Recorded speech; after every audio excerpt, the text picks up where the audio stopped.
What's going on? I'm running late. I'm running 6 minutes late. Uh, Picked up some new equipment, so I'm sitting here trying to figure that out. Running 6 minutes late. Let's see, make sure I got audio. So I'm sitting here trying to figure that out. I think I do. Make sure I got audio. All right. I think I do. All right. I think I got it. I think I got it figured out. I don't ever go live. It's rare anyway.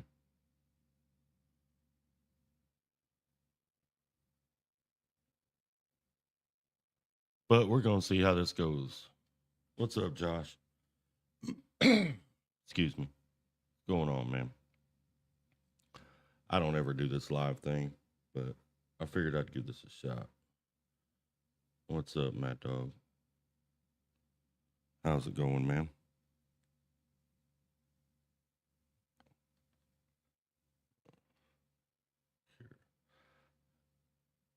Still figuring this out. Barry, what's going on, dude? I figured you'd be out chasing lot lizards, man.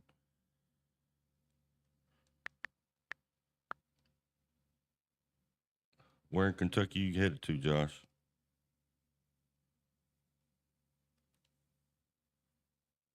Kentucky you headed to, Josh?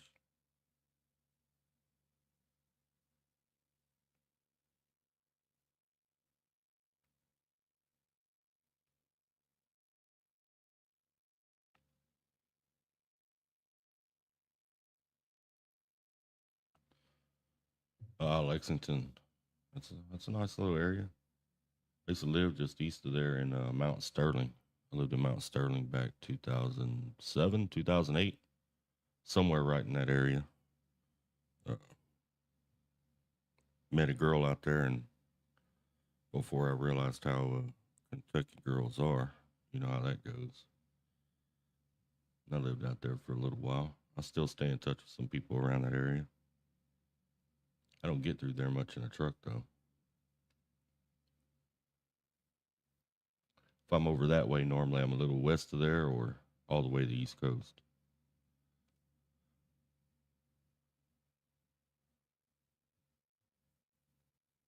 What you excited for, Mad Dog? What's coming up on June the 23rd to the 30th? Am I missing something? Is that this year's DOT check? I know that's coming up. I thought that was coming up here pretty quick. Oh, Las Vegas.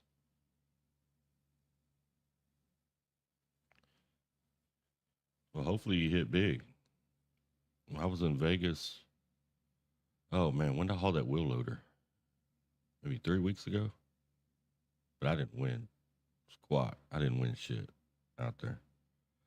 I donated. So hopefully you get them, Mad Dog, so you can get some of that money I lost when I was out there. Man, I'm good. I'm doing all right. You know, doing my thing over at EW Wiley. Um, I took 10 days off. I'd stayed out a little while this last time, so I took 10 days off. Kind of refresh myself, get uh get myself back in order, do a little fishing. I'm down here in Rockport, Aransas Pass area, so I'm gonna do a little fishing, a little hanging out. Probably have some videos coming out about that if I catch anything. Of course, if I don't catch anything, there won't be nothing to record, but I might mess around with that a little bit. But no, I just been chilling, not doing a whole lot. Well, Barry, I don't have a specialty trailer no more. I gave that specialty trailer back. As a matter of fact, I went into Fargo, or no, I delivered in Bismarck, and I texted my fleet manager and told her, I said, I think I'm gonna give this thing back because I'm tired of hauling regular freight on it. You know, if I'm gonna haul sheetrock and lumber all the time, I'd rather do that on a regular trailer, not on that specialized trailer. Because with that specialized trailer, first off, it's heavier, and then secondly, you got to use a lot of 4-inch ratchet straps. So it adds time, so pain in the butt. You got to get all them ratchets out. You know, so if they're going to have me haul lumber and haul sheetrock all the time, Put me on a regular trailer. You know, I know some people say, well, you got to deal with the breakdowns because you're swapping trailers and all that kind of stuff. But I had to deal with the wait time anyway on an SSD, so it really don't change much. Well, I'll be looking for that Cash App there, Mad Dog. I hope you hit it big. You know, I gave them way too much money.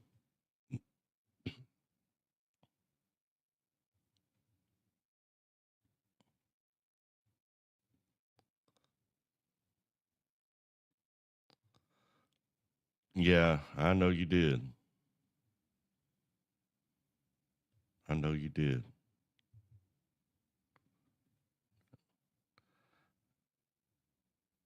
Corpus, really? Really? Yeah, that's interesting. Yeah, Corpus right around the corner from where I'm at. I'll probably be down in Corpus. Probably Monday or Tuesday. I'll probably go down there and visit with some people. Where'd you load out of Corpus? I'll figure out how to do this here. I gotta bear with me. I'm slow on these.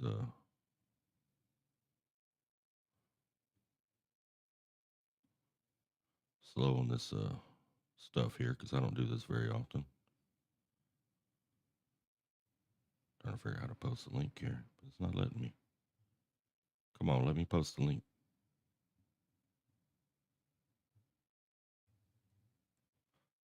I just got this.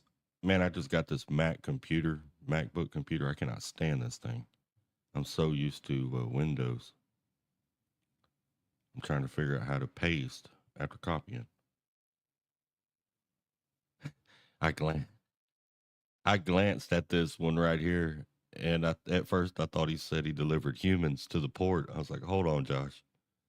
We need to talk in private, man. You can't be delivering humans. Hey, man, I appreciate it, Adam. I appreciate it. I appreciate all of y'all that stop in here and watch. There's a whole lot of people y'all could be watching, especially in the trucking spectrum. I know it trucking on YouTube is just saturated. There's thousands of us. I mean, there's thousands of us, but there's a lot of good channels out there. I wish we got some of that DoD freight here, but I don't think the DoD trusts us to haul that freight because I haven't seen any DoD freight on any of our trailers.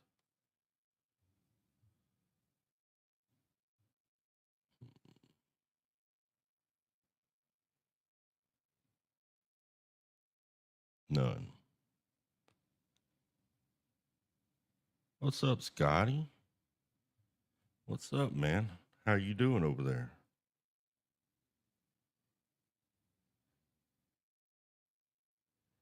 You doing all right? Yeah. I saw one of your trailers, or one of your trucks actually, and then another friend of mine was loading out North Carolina over there in Clayton, and he said one of y'all's trucks was in there because I've been talking to him about Valley, and he said he's seen one of y'all in there.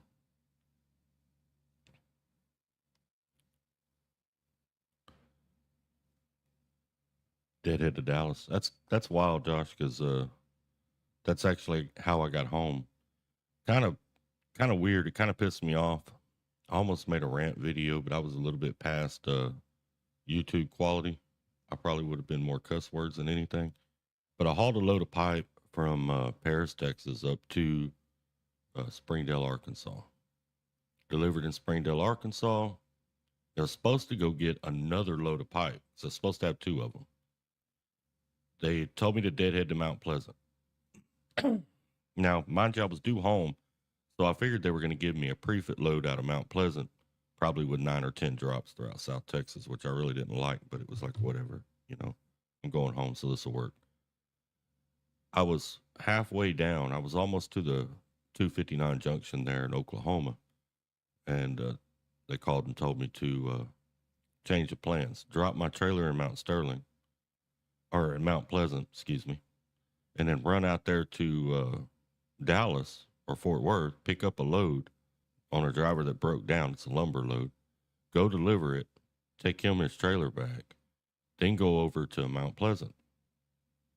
A few minutes goes by, and then my fleet manager reaches out to me. She says, "Hey, do not drop your load in Mount Pleasant or your trailer in Mount Pleasant. That load will not get you home on time. It's got a bunch of drops on it. None of them are going down by where you live because I parked my truck in San Antonio. And you're not going to make it home on time if you take that load." So I said, "All right. All right." So I took my trailer. Well, then on the way, I reached out to that driver who apparently was on home time. His truck broke down. That load's been there for like a week, and he's paying for a spot and only has one spot.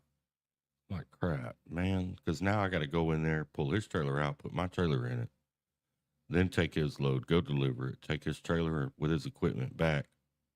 You know how it is when you're going home. They want you to jump through hoops. I ended up parking in Midlothian because I only had 20 minutes left. I wasn't going to make it over there the night before. So it was a pay spot. So I ended up paying for it. I had 24 hours there and it was gated. So I just dropped my trailer there.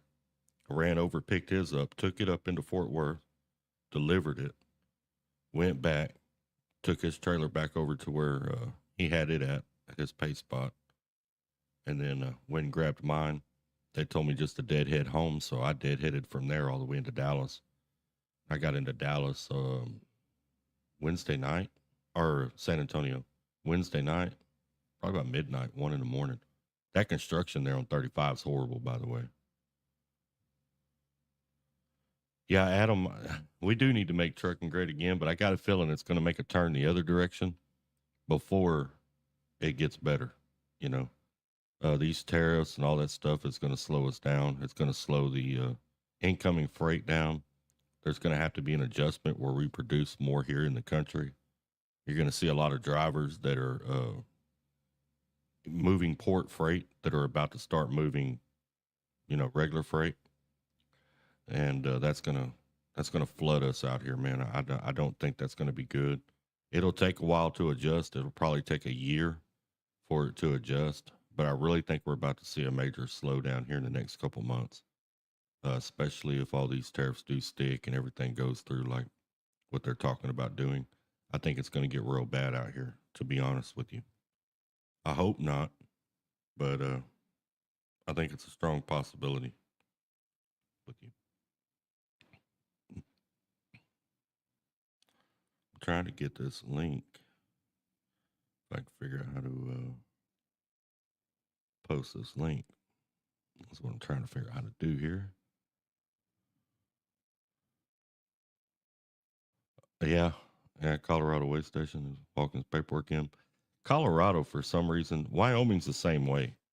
Wyoming frustrates me because, like, I'll pull into Wyoming into the scale house. Of course, they'll have you pull off. They'll have you bring your paperwork in, and I may have been right down 80, a couple of days before, and it's like, what could have changed in the last 2 days, 3 days? I kind of wish they had a system where they monitored, things a little bit better. Maybe kept up with who they were allowing, you know, or how do you say it? Kind of kept up with who they already brought in there, right? Because there's no sense in bringing a truck in every single time they come through. And Colorado's the same way. They'll bring you in, especially on 70, every single time you come through if they're open. Well, I might have been through there a week ago. Nothing's changed in the last week. They're going to look at my paperwork. They're going to look at uh, my little book. They're going to ask me what I'm hauling. Then they're going to send me on about my way. All they did was slow me down 10 or 15 minutes. That's all they did. They didn't achieve anything, so I think it's kind of ridiculous the way they're doing it, but hey, it is what it is. Let me see what catch up on these deals here. Yeah, dispatch is always fun to work with. They got their ideas, we got ours. We've always battled back and forth, and it doesn't matter which company you work for. That's just the way it is, man. What's up, Six Semper?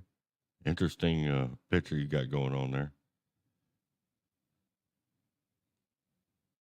Yeah, keeping your trailer's nice. Now, I did like being married to that SSD. I really did. but it just wasn't beneficial to me, you know. Man, I'm trying to, it ain't gonna let me do it that way either. Come over here. Still trying to figure out how to post this link. I can't do it on my MacBook. My MacBook, I can copy the link, but it won't let me post the link. All right, I'm gonna try it again. I got it copied. Tapping, tapping, tapping. Nothing happening. Tapping, tapping, tapping. Nothing happening. Yeah, that's pissing me off. I don't like this MacBook at all. Windover Productions did a great video on the history of trucking and where it is today. Yeah, I'm not too sure there's going to be a future, you know, or there will be a future. I'm just not too sure it's going to be a future like it is now. Um, you can look at convenience stores. I mean, how many American-owned convenience stores do you see? How many hotels are American-owned? Trucking's headed in the same direction, and yeah, Barry. No, Apple does not love me. It has given me a very hard time. I'm trying to post the link, but it is giving me a very hard time. And all of this equipment that I got set up right now is totally new to me. I got a Rodecaster Pro 2, totally new to me. I've been watching YouTube videos for a week now to learn about it. And as you get older, you don't retain things as well. So it's taken me longer to figure it out. This MacBook is new to me. I've used it a little bit, but it's pretty new to me. This whole setup right here is all fairly new to me. So I have no idea how this live's going to go. I know I can do some pretty cool stuff now. You know, I got all kinds of buttons and gadgets and gadgets and stuff I can push, and I can take phone calls. I can do all kinds of weird stuff, but it is not letting me do something simple, like as simple as copy and paste. You know, that's what's frustrating me. And I'm trying to use the little mouse pad it's got on it, but it's just not letting me do it. Doing too fast. I thought the trooper was coming after me, but he pulled that guy over. Yeah, I always get nervous when they run up behind me with their lights on. It can be a little bit frustrating, you know.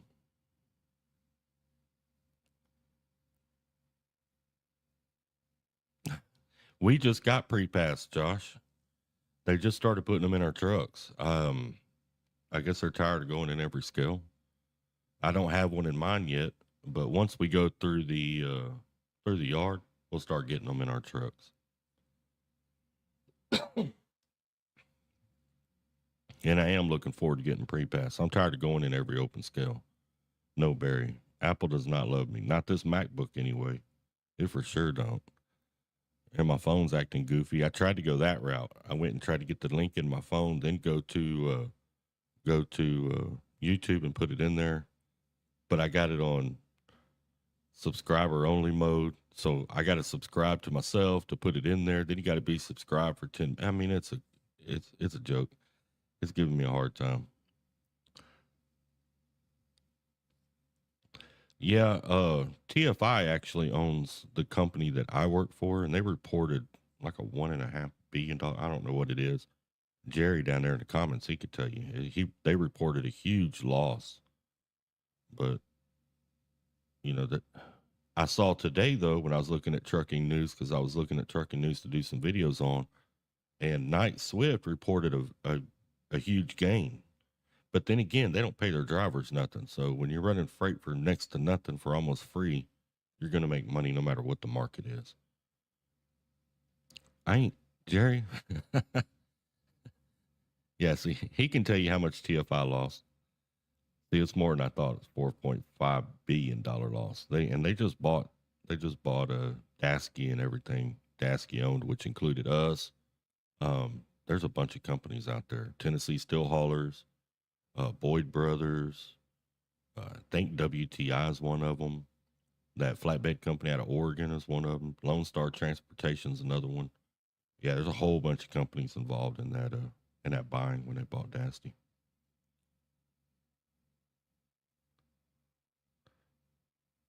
Yeah, I've been looking at Bitcoin. They've been doing pretty good. I'm kind of pissed off though because I pulled all my money out of it.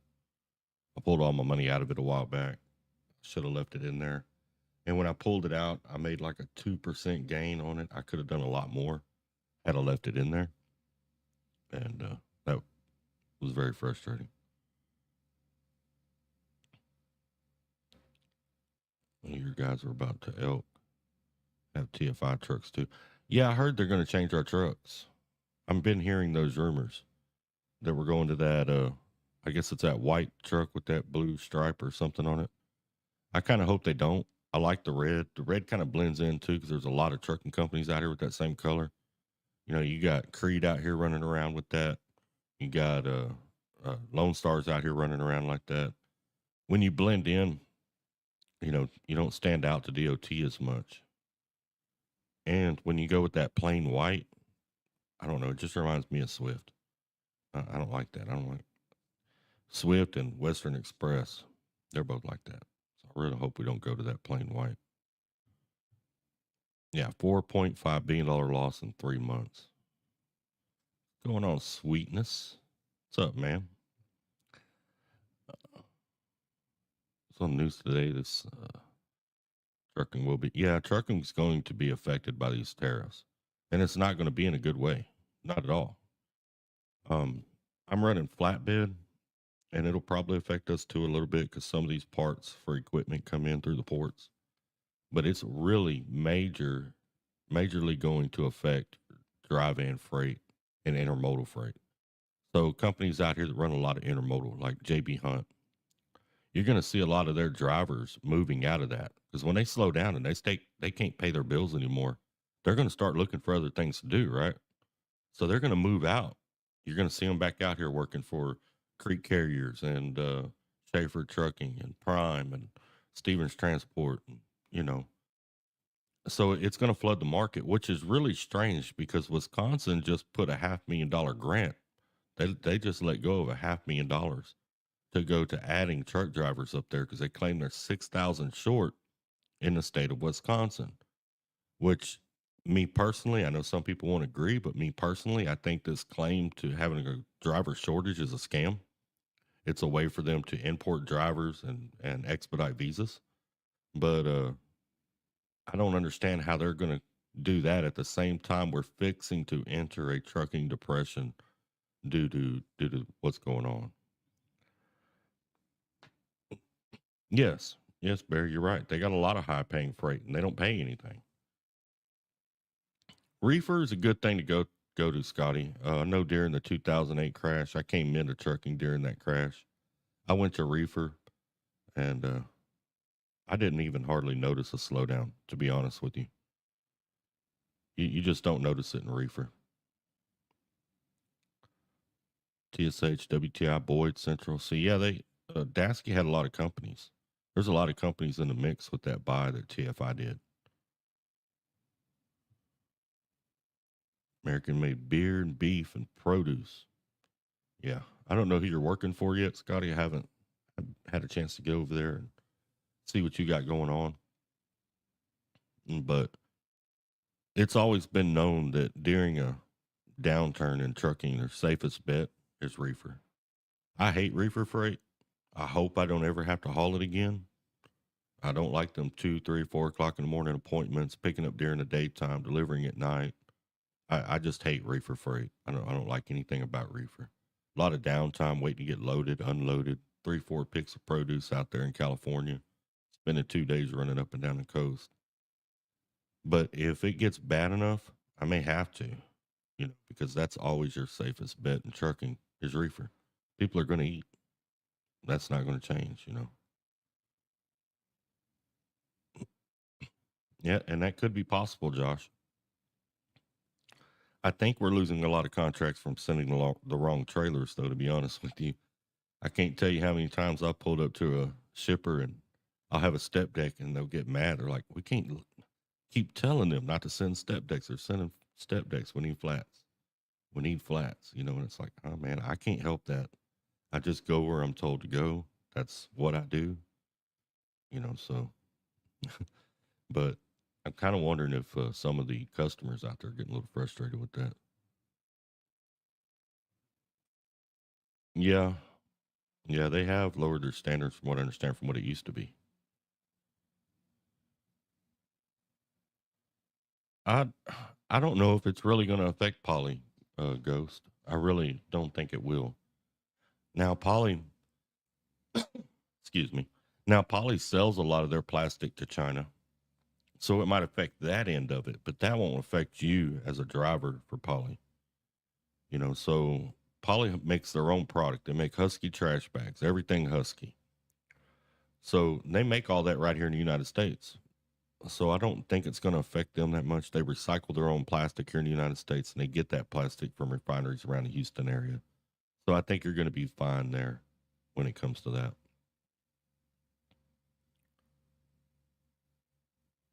Yeah, I don't. I figured it would affect the West Coast more. California, Oregon, Washington. It's going to have a little bit of effect on others as well, but I figured it would affect the West Coast a lot, like especially California, Oregon, and Washington. But I could see it slowing down quite a bit. These tariffs they may have a benefit. There may be an overall plan, but it's going to affect us in a bad way in the beginning.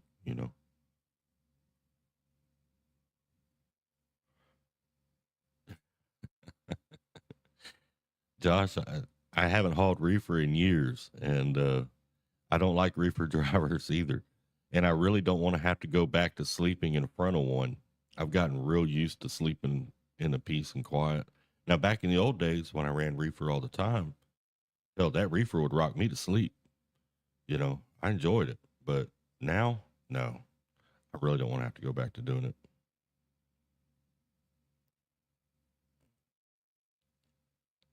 Yeah. Yeah, Jerry. Josh worked here for a couple of years, or Jerry worked here for a couple of years, and he recently found himself a better spot, which I'm interested in hearing about in the future weeks. See how it goes over there. Scotty, I agree. I've always said the truck stop should set up areas, bobtail area, reefer area. You know, those two need their own spots. And they should put the reefer drivers further from the door because they always seem to be the most out of shape for some reason. I think it's from the stress of running reefer. Running reefer can be highly stressful. You're not on a regular sleep schedule. It can really jack with you pretty bad. But yeah, I really feel like reefers should. Sometimes when I pull in a truck stop, if y'all ever come in behind me and you see me nosed in somewhere, 9 times out of 10, it was because when I parked there the night before, there was a reefer driver there. So I spun around and went in at nose first so I don't have to hear their reefer all night long.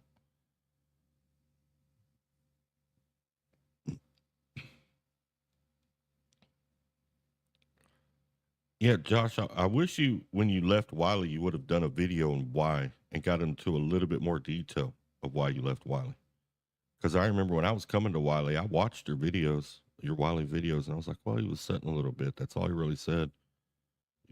And at the time you made the video, freight was kind of slow. So I really didn't know, what to expect. And I wish you would have went into a little bit more detail with it. But there's a lot of drivers who have worked here, and for some reason, when they leave Wiley, they don't go into a lot of detail. You know, um, and I noticed a lot of drivers that have had YouTube channels that have been at Wiley haven't gone into a lot of detail while they're at Wiley. And that's something I tried to do different in some of my videos. I try to talk a little bit more about, you know, in detail of what I'm going through. That way, other drivers can see it and they can make a decision based on what they hear. Yes, your profile picture got me laughing. Yeah, the whole world has lowered its standards. Yeah, I think you're going to be safe there at Poly. Husky trash bags. Everybody's going to have trash bags, and they're made here in the United States. They make them in a few different places here in the United States. Now, some of your backhauls might get a little messed up. Poly might go back to what they used to do, And years ago, Poly didn't haul backhauls off the board. You hauled one of their loads out, and then you deadheaded to the nearest plant. And that's the way they did it over and over. They may go back to doing that again, but I don't think it's going to affect your outgoing freight there at Poly. Which two California refineries are closing in a few months?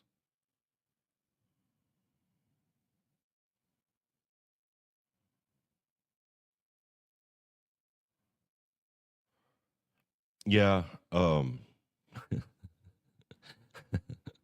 that's kind of where I got it from there, Josh.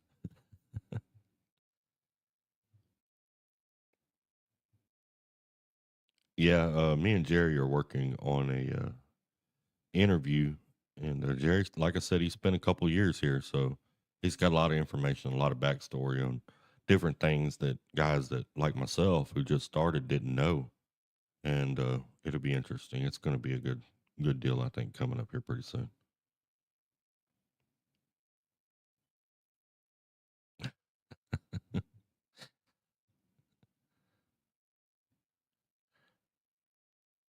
Yeah, I get that, Josh. I get that. I completely understand not burning your bridges.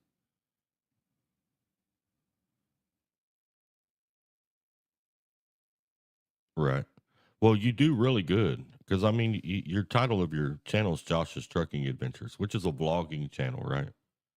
And you do vlogging very well. You know, my channel, I've got a few vlogging videos, but I don't really do it. I do more news, information, uh, a little bit of stirring the internet up. Sometimes I'll talk some stupid crap. I'll make up a story. I mean, like my trainer said, I don't know if you ever saw some of my shorts where I said my trainer said, you know, I think I got one out there that's gone viral that's just totally pissed everybody off on the internet. And I walk up with my camera and I kneel down. I said, my trainer said to pull the fifth wheel, but I don't know which one's the fifth wheel. I got 18 tires. Do I start counting from the front or from the back? I do some of that kind of stupid stuff. But your channel's more vlogging, and you do the vlogging stuff. Just when it came to Wiley, I wish you would have gotten into a little more detail as to what was going on and why you were leaving. But I do understand not wanting to burn bridges.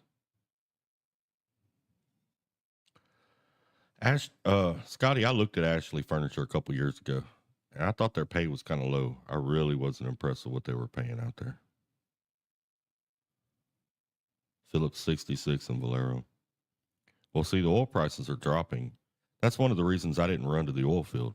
Whenever I left and went back on the road, I didn't run over to another oil field company because I knew Trump was coming into office. Trump dropped the prices the last time. The oil field did not boom while Trump was president. It dropped the prices. When the prices drop, nobody's making money. You actually need the prices to be high for the oil field to do its thing. So I came back on the road. That's why I did that.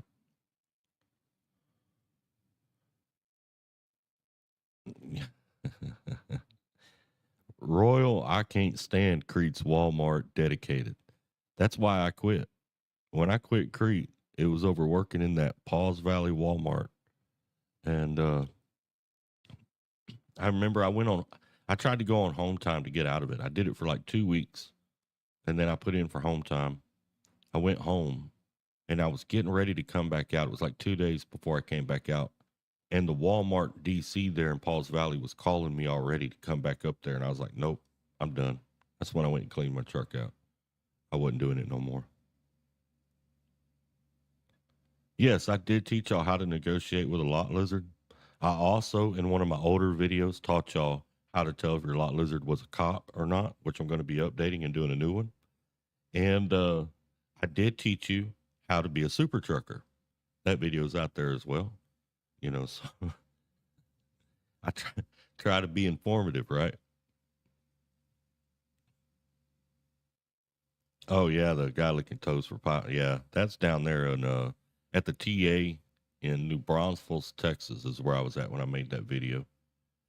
Yeah, yeah, it's a pretty good place to park. There's a guy that wanders the parking lot there, and if you take off your shoes and let him lick your toes, he will buy you some Popeyes. And you know that Popeyes is expensive.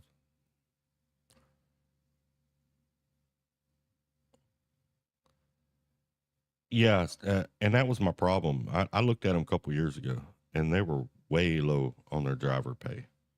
Way low. It I like their trucks. I like their setup. It's kind of like that furniture company out of Colorado. They reminded me a lot of them. That furniture company out of Colorado's got nice trucks. They got good insurance. They have a good setup. But American Family Furniture, I believe is what they're called. But their pay is just really low. You know, I wish one of my kids was over here because they could show me how to copy and paste on this MacBook. I don't know why, but if you find a kid like under the age of 15, I don't care what you're doing technology wise, they'll figure it out. They'll tell you how to do it. I'm Googling it now, though. How to copy and paste on MacBook. That's how I learned most of my crap. Select the text or item you want to copy and press Command C. Go to where you want to paste and press Command V. All right, now let's try this again. Let's go here. Let's go to copy. It's copied. Now I come down here. Command. Which one of these buttons is Command? Oh, there we go. Command V. Hey, Google taught me some. Here it comes.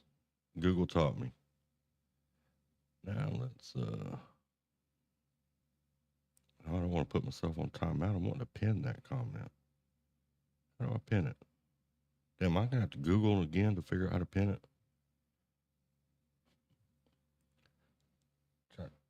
I done forgot how to pin a comment. Well, there it is. If anybody wants to hop in, they can roll back through the through the chat there and get it. Because I can't figure out how to pin it, and I don't want to Google it. What's going on? Speaking of electric, California's going to buy 500 million in electric school buses. I wonder if they're going to buy electric school buses that Elon Musk has anything to do with. You know, I think it's crazy how. I think it's crazy how. Hold on, got to add Jerry in here. What's I up, think it's man? what's going on, man. Just trying to make a dollar. I know that's right. This guy, Scotty's talking about California trying to buy 500 million in electric school buses. I was saying I think it's crazy how all these people for the last few years have been pushing these buying these electric cars. They hated gasoline vehicles, hated diesel vehicles. All of a sudden, Elon Musk starts doing some things, and they don't have a problem with it at all. So my question is, the whole time were they really worried about the environment, or was it all about control? And if it was all about control, then I don't believe anything they got to say going forward because all they want to do is control people. Honestly, dude, I think it's got everything to do with control, that and greed. You know as well as I do, money talks. That's right.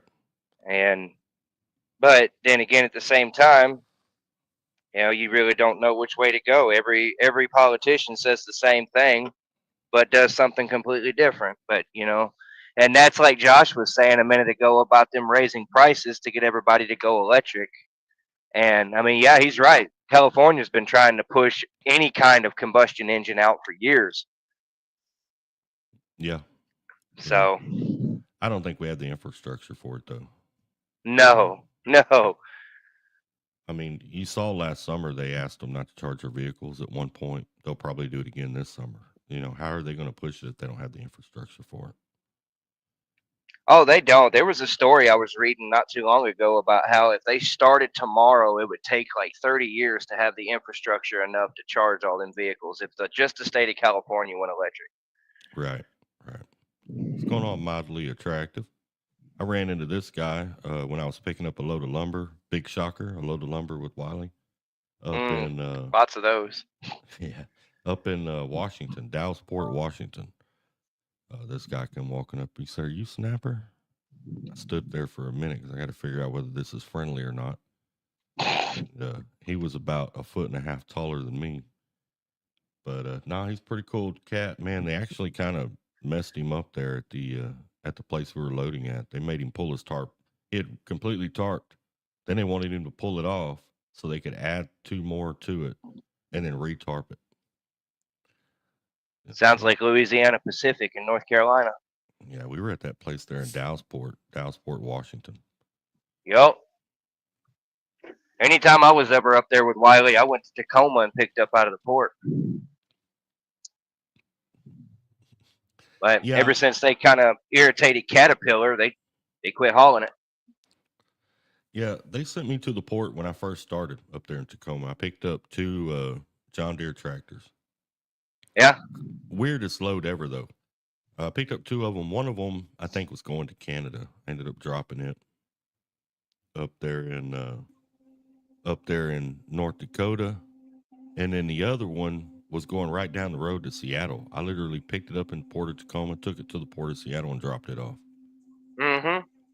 What's up, man? What's up, going man? on? Yeah, see, this Not cat much. here is the one that was like 3 feet taller than me, and I was trying to figure out whether it was friendly or not. Friendly fire, Friendly Snapper. fire. Friendly fire. Friendly fire. Friendly fire. But yeah, Yeah. he said he's going to join the Amish and then start a YouTube community first. Oh, That's what he said. Oh man, I'm running through Wyoming right now. My signal may go out, man. I mean, Oh, like rural. What? Oh. Can you hear me? Yeah, I can hear you. He's going in and out. Okay, I'm gonna play with it. If it goes out, y'all know what'll happen. Right. Hey. No, if you're in Wyoming, it probably will go out. Yeah, I'm on Highway 220, like in the middle of nowhere, bro. Yeah, you But- got a load of lumber? I got an insulation load I picked up in Tooele. You ever been out there? Tooele, Utah? Yeah. Yeah. Going to Fargo, man. Oh, wow. Yeah. Uh-oh. They Fargo, got to yeah. sit you down and have a talk with you. Hey. Whatever they got to do. I My just- winch bar broke yesterday, man. Your Right. winch bar I just- broke. I make fun of that Yeah. stuff yet, man, because they routed me to Fargo twice to sit down and have a chat with me because of 0.001% idle time too high for the month in July. Oh. Yeah, twice. Oh, They yeah. only allow you 10% of the month idle time. That's it. Interesting. Yeah. They did warn That's me why- about that. Even though they give you the Uh-oh. trucks that'll idle above 100 and below 0, they still tell you not to idle them Yeah. unless it's like the pavement's on fire. And even then, they don't want you to. They give you 10%. My truck won't idle either way. It'll shut down either way. And Scotty, yes, those SSDs are 1,500 to 2,000 pounds heavier than a regular flatbed or step. Yep. The SSD is by trailer by itself. Unloaded is 9,600 pounds. Mm-hmm. Yeah, so when you're hauling that regular freight, when you're Oh. hauling lumber or sheetrock on an SSD, it makes it kind of a pain. Especially, it's got a scale on it, but if you're not on perfectly flat level ground, that scale's not accurate at all. So it just really makes it a pain. Yeah. Well, Barry, I love hauling equipment too, and when I came here, I thought we hauled a lot of equipment, and we used to kind of haul a little bit, but here recently Used to I haul a haven't. lot. Yeah, here recently I haven't been hauling much equipment. When I first came here a couple of years ago, or well, I say here, I've done departed from the company now, but when I first went to Wiley, it was every other load was equipment. Sometimes you will have, like the lumber loads going on now, you'd have 5, 6 loads of equipment straight back to back, and it was on the move. And then, you know, John Deere went through that phase they were doing where they started laying everybody off, especially that plant in Iowa. So Wiley suffered a little bit there, but then they started irritating Caterpillar, especially the one out of Clayton, North Carolina. And they finally just said, hey, you know what? Y'all need to straighten up. Blah, blah, blah. They never did. They kept on, but back to the same rigmarole. So Caterpillar finally said, look, we've got 1,000 other carriers that can haul these machines. see ya, you know. And that's pretty much the story with Caterpillar and Wiley. So Right. I did haul one wheel loader during the time I had that SSD. But hmm as Josh was saying, he had trouble in Colorado because they kept tearing his slide outs out on his SSD when he was there.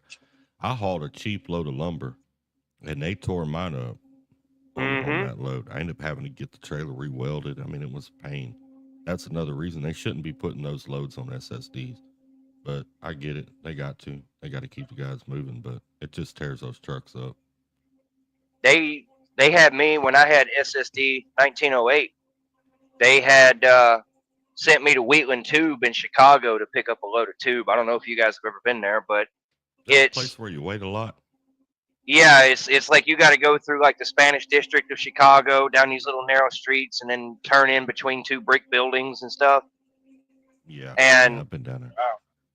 they loaded me, and they pick up. They usually put 2 or 3 stacks on a trailer, and they'll have one whole stack on the forklift.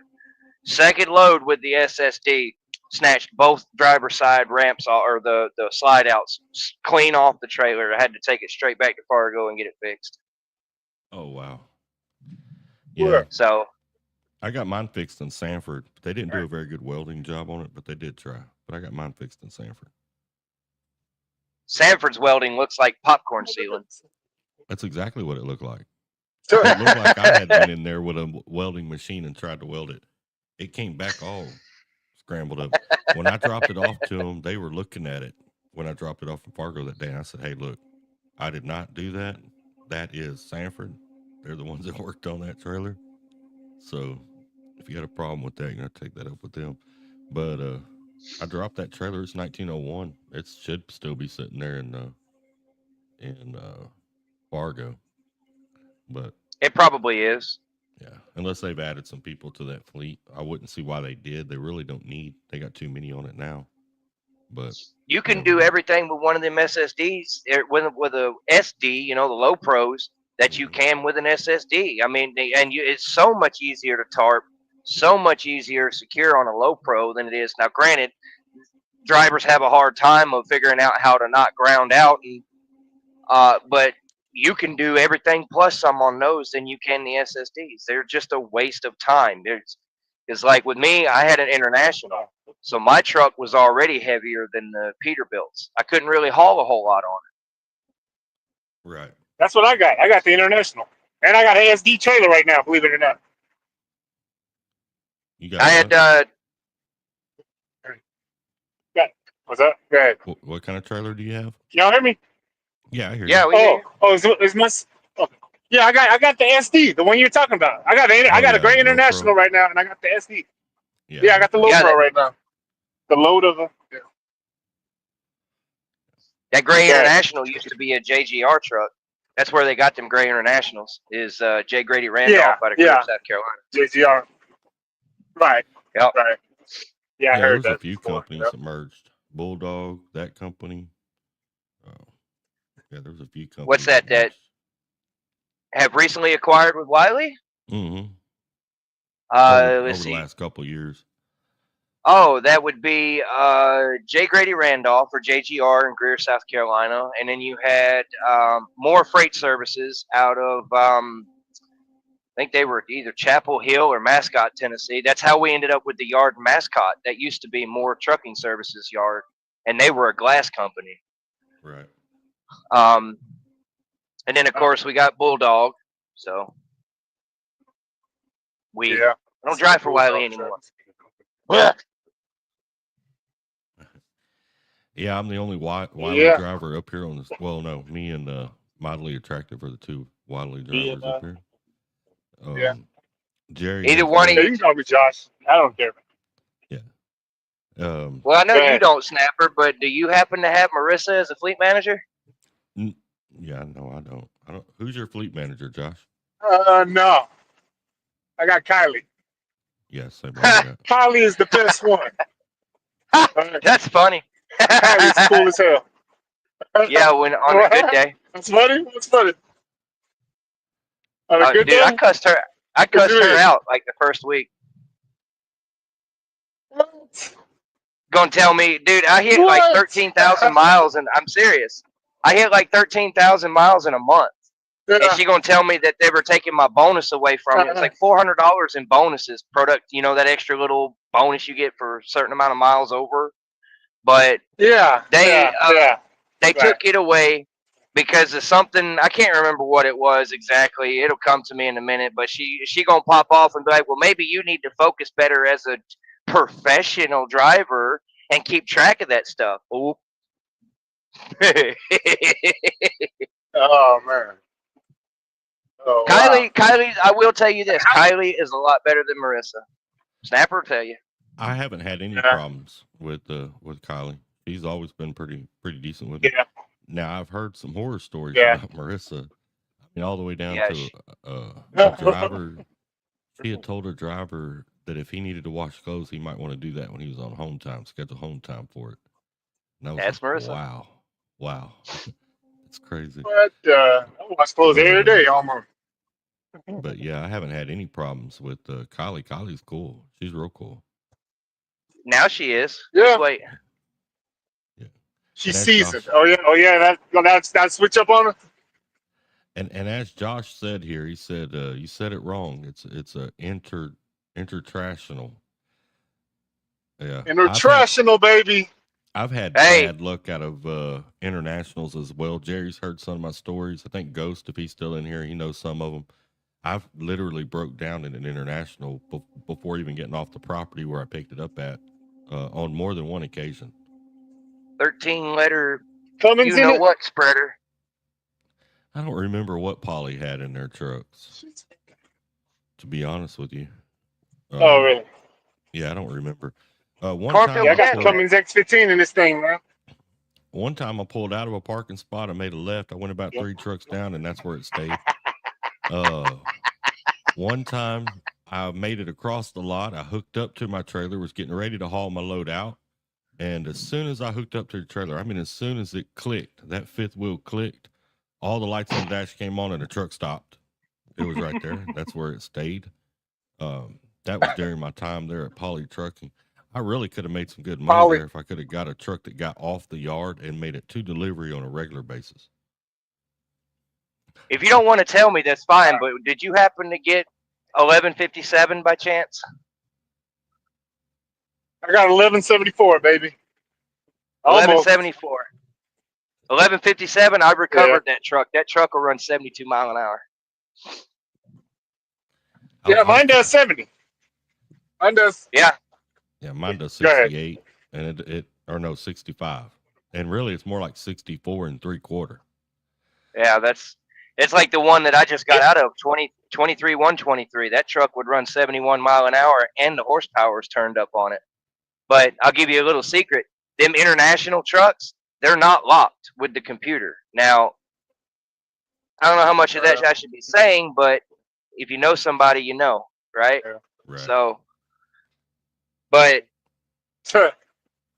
none of them internationals are because when yeah, Peterbilt's are locked up. They're locked up tighter than Fort Knox, but any of the internationals are not. None of them. Okay. I've got PTSD from internationals from my time at Poly Trucking. I'm scared of them. If they took me out there and tried to put me in a international, I probably would have left, to be honest with you. I'm Cornfield scared Cadillac. of internationals, man. Scared to death of them. Yeah. And by the way, I thought about you, Jerry, when I did that repower up there in Dallas the other day. That gentleman told me they were getting ready to get him to go recover a truck. And it was literally like the day after I talked to you and you were leaving. And I was like, I didn't tell him, but I was thinking to myself, I bet I know what truck he's going to get. I bet he's headed to Mobile. And he didn't say where he was going. He just said they were going to have him go recover a truck. His truck's going to be down another couple of weeks. It's got some injector issues or something another going wrong with I doubt it was mine because I had a relative of mine that drove past that yard yesterday, and that truck's still sitting there. Really? Mm-hmm. Yeah.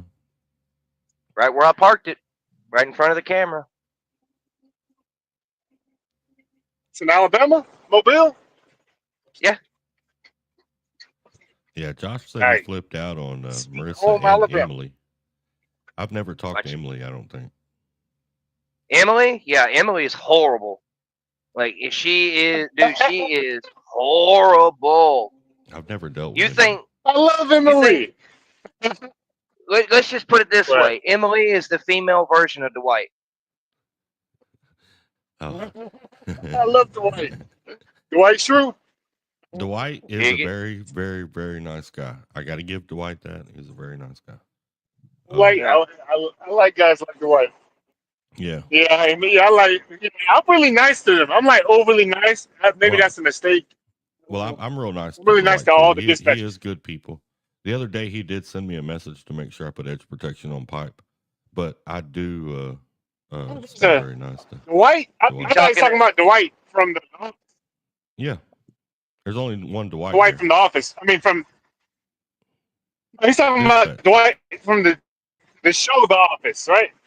Or no? From You're not talking about Dwight Schrute from not the TV show The Office, right? You're not talking about that Wiley from Dwight. where we Dwight. work. Yeah, Okay. Yeah. You don't get Dwight that much. I think Yeah, I you only had mean him the- once. You got to be. You down mean the in the Dwight South. that's the same Dwight that sent you a permit for 84 feet long of pipe? Yeah. Yeah.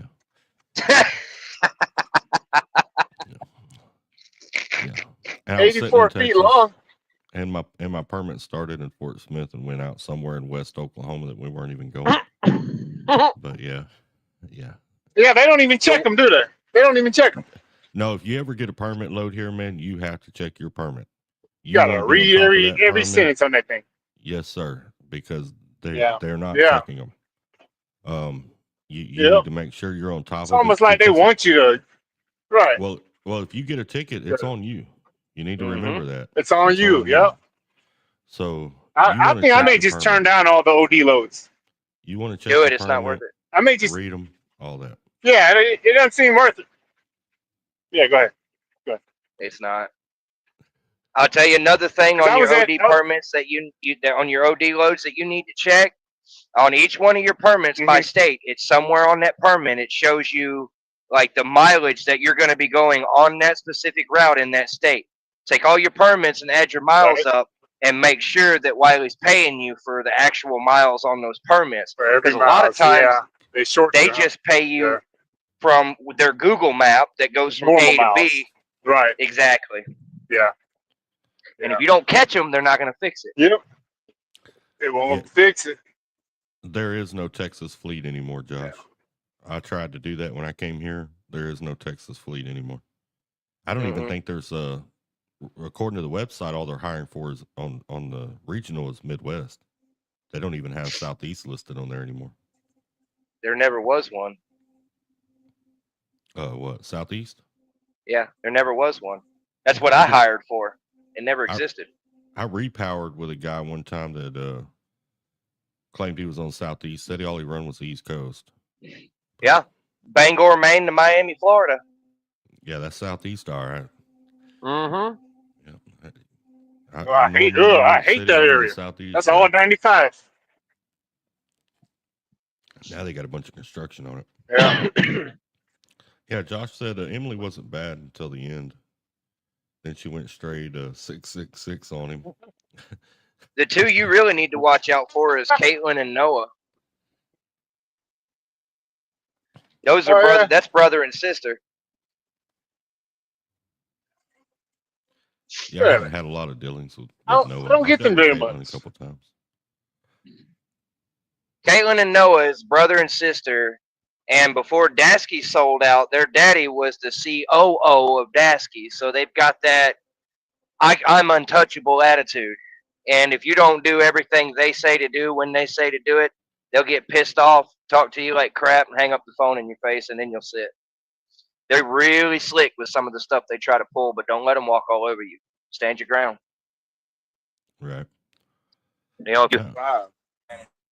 No, I haven't dealt with Noah. The couple times I've dealt with Caitlin have been short, so I haven't had any issues or anything like that. My overall experience there has been all right. But I don't want to jinx myself either. So And How another long were one, you there watch for, out man? Reese. Do what? Oh yeah, I get Reese a lot. I was asking him how long was he at Wiley for before he left. He was there, did a year and a half or something. No, Hey, I Jerry. was here about 2.25 years. There you go. 2.25. Yep. Yup. Where are you at now? Or you Different just sitting carrier. down now? Or you went to a different? Okay, you know, Yeah, he's at a you don't different got to truck dox company. yourself. You know. Yeah, he's still doing flatbed, but he's at another company. As a matter of fact, Okay. I parked their truck at the terminal in Mobile. It's an old bulldog yard, but it's Wiley now. I parked their truck there at the yard, left there, went straight to the airport, got on a flight, and went straight to this other company and was in this truck the next day. Really? And it was funny because I told them that I had quit and I was turning their truck in. They didn't even see the messages. They didn't see the phone call. They didn't see nothing. I was 2 days in with this company, working on my very first load before they realized I ever quit. Yeah. Well, Hey, I once went to orientation at a company with my previous company's truck parked at the Lowe's Lowe's store right down the street. I went all the way through orientation, and then when they went to give me a load, I told them, "Hold on, I gotta do something." I took their truck I had parked at the Lowe's, took it back to my previous employer, dropped it off, and then went back to the company that I went to work for. I sure did do that one time in Indianapolis, as a matter of fact. Uh-huh. Yeah. When I left night transportation, I did that. I took I went and started working for a local sod company around the house. And I took, on my home time, while I was coming in, I took their truck down to the sod farm and pulled right up in there like I owned the place, filled out an application, went straight back to Gulfport, Mississippi, dropped the truck off, and I was back at work then 2 days later. Yep. Yeah, Josh said they had Southeast, but wasn't true regional. It was Yeah. East OTR, and yeah, he's right. It's East OTR. It's not Southeast regional. It's the Yeah, because I-95 corridor gang is what it is. I know when we get this interview Yeah. coming up, I mean, we'll go through all of this. It'd probably be a long video, but the whole deal with orientation, and it's like me being in South Alabama. At the time they still had the Greer yard, and they were still doing orientation at Greer. Oh well, we don't have orientation. Okay, went all the way to 1,500 and some miles to Fargo. The second day, they put on a Zoom call in the TV screen there in the orientation class with the class down in Greer. And it's like, okay, that's lie number one. Yeah. So, and then come to find out the Southeast Regional that I was hired for ended up being OTR. Lie number two. And then where they really screwed up, where I should have walked away, was when we got a truck assignments.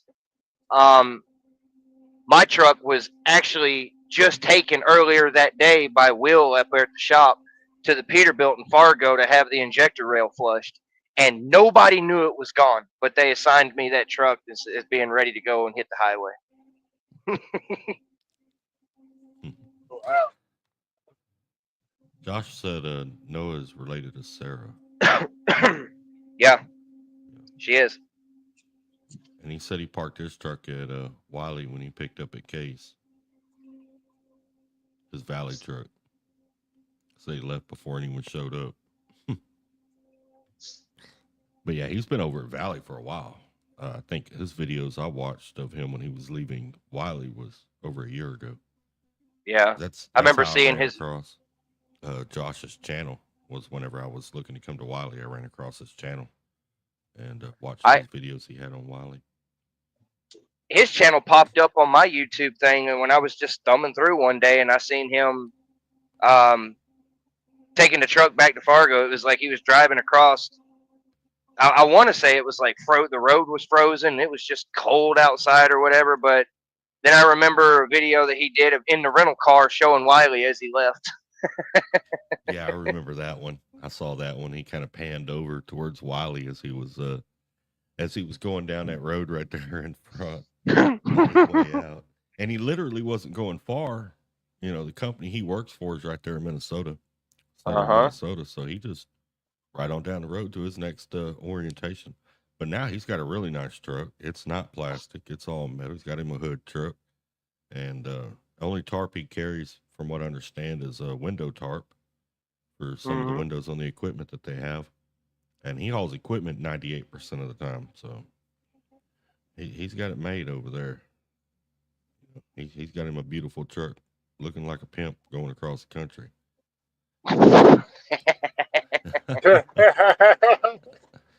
You got him a road pimp. Cross country pimping. He got him a road pimp, man. He changed his trucking channel name to Josh's Pimping Adventures. But,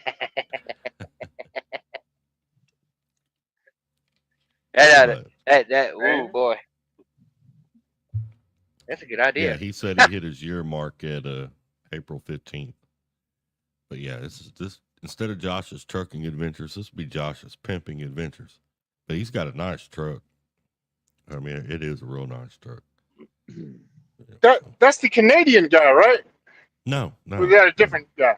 I think Josh lives in Okay, Arizona. Yeah. Oh, okay. No. There's another Josh's trucking it. He's a flatbedder, but he's out of Canada though.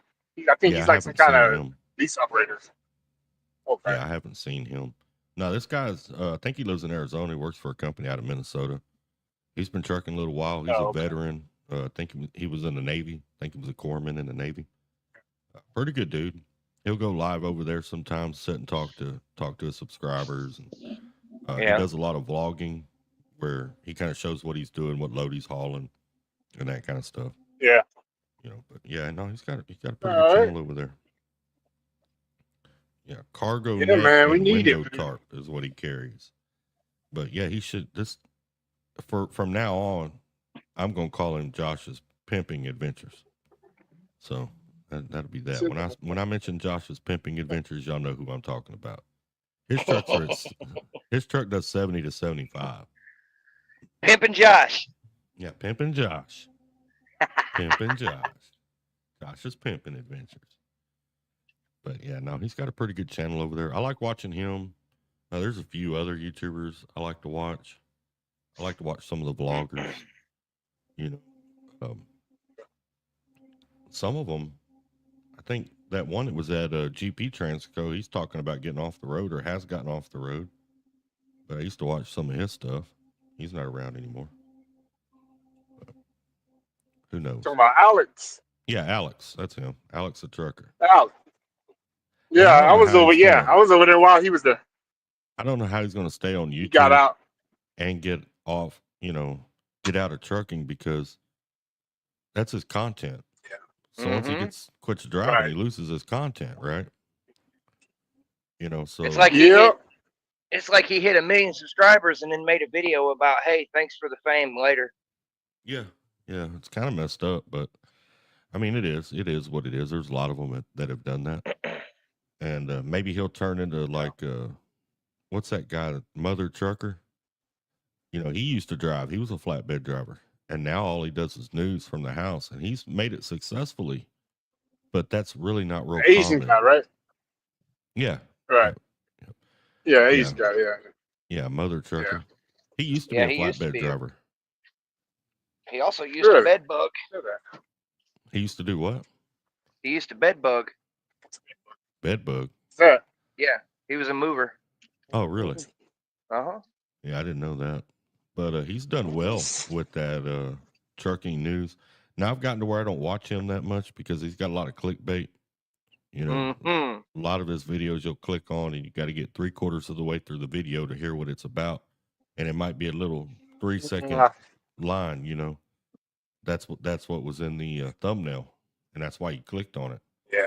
But yeah. So I don't watch him as much, but he's got a pretty good following over there. But he's not driving a truck anymore. I mean, look at him and Ike Stevens at Bonehead Truckers. Yeah. Well, Ike's been pretty successful with it. Yeah, he's got affiliated with that TRC freight services over there. He's somehow affiliated with them. I'm not sure how, but he's done really successful. Yeah. Yeah, Ike's been pretty successful over there, and yeah, I think he's sponsored by them or something like that. I'm not sure. I'm not sure how all that works out over there. Don't mess around on that side of YouTube, but he's been doing that now for a few years, where he's been off the road, just does reaction videos pretty much. Yeah, I mean for the most part. Yeah. Yeah, Yeah. Josh, the other Josh, the pimp, said that the Canadian guy that you're talking about is Josh's trucking vlog. That's a Canadian Okay. guy. Okay. All right. Josh's Yeah. trucking adventures. Yeah. Or Josh the pimp It's a is different a one. different one. Different one. My He's name from is, Arizona. my name is Josh too, right? Right. That's why We I could said just call Josh. him. Yeah, The I'm other Josh. Josh. A lot of Joshes now. We could A just lot call of him Joshes out PJ here. for short. Call him PJ, Pimpin' Josh. Yeah. Pimpin' Josh. Yeah, you're gonna see everybody in the And I'm comments over almost there Josh. now. You're gonna see everybody in the comments now over there on Josh's channel, the pimp, Pimpin' Josh, or Josh the pimp, Yep. Pimpin' Josh. Pimpin' Josh. You know, about What's the like pimp Jerry. doing today? About like Jerry when he pops up in my comments and says, "You dig, you dig, Hey. you dig." I figured that would get your attention.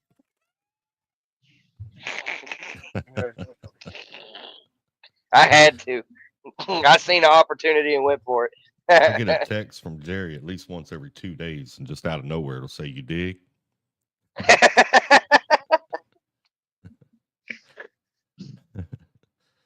I already know when I see his name pop up on the phone that 90% of the time, that's what it's going to say. You dig? Do you see that picture that I sent you just a little while ago about the Y'all hear new me? trucks that you were talking about? Okay. Yeah, I we hear haven't you. looked at it yet. Yeah, Okay. we hear you. I sent you a picture of what the new trucks are going to look like if that actually happens and those trucks go like fleet wide across all of Dasky, TFI. Yeah, I was coming out of Idaho and passed a truck that TFI owned, and I got to see how their color scheme was. And I wasn't impressed. I didn't like it. I hope that's not the case. I hope that's not what happens, but I was not impressed. I did not like it at all. All it is a white truck, red frame, blue lettering, and a yellow and red or a blue and red pinstripe down the side. It almost looks like the T-Force trucks. Yeah, it looks exactly like the T-Force trucks. Mm-hmm. Kind of wonder if the T-Force and TFI, if they aren't linked up together. Mm-hmm. You know, I don't know. I haven't done any research to look at that, but I'm kind of wondering if they are not one and the same, or maybe I think they financially are. supported by one another. I think T-Force is part of UPS. Yeah, they are. Yeah, T-Force Which- owns UPS.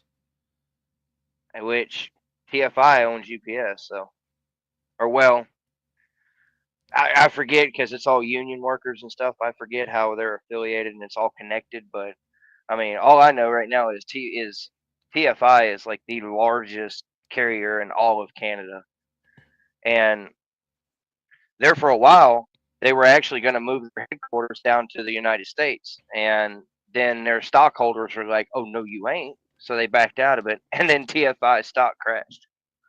You're right. So yeah, they were going to put it in Seattle, though, which, I mean, Seattle politics, they might as well stay in Canada, same politics.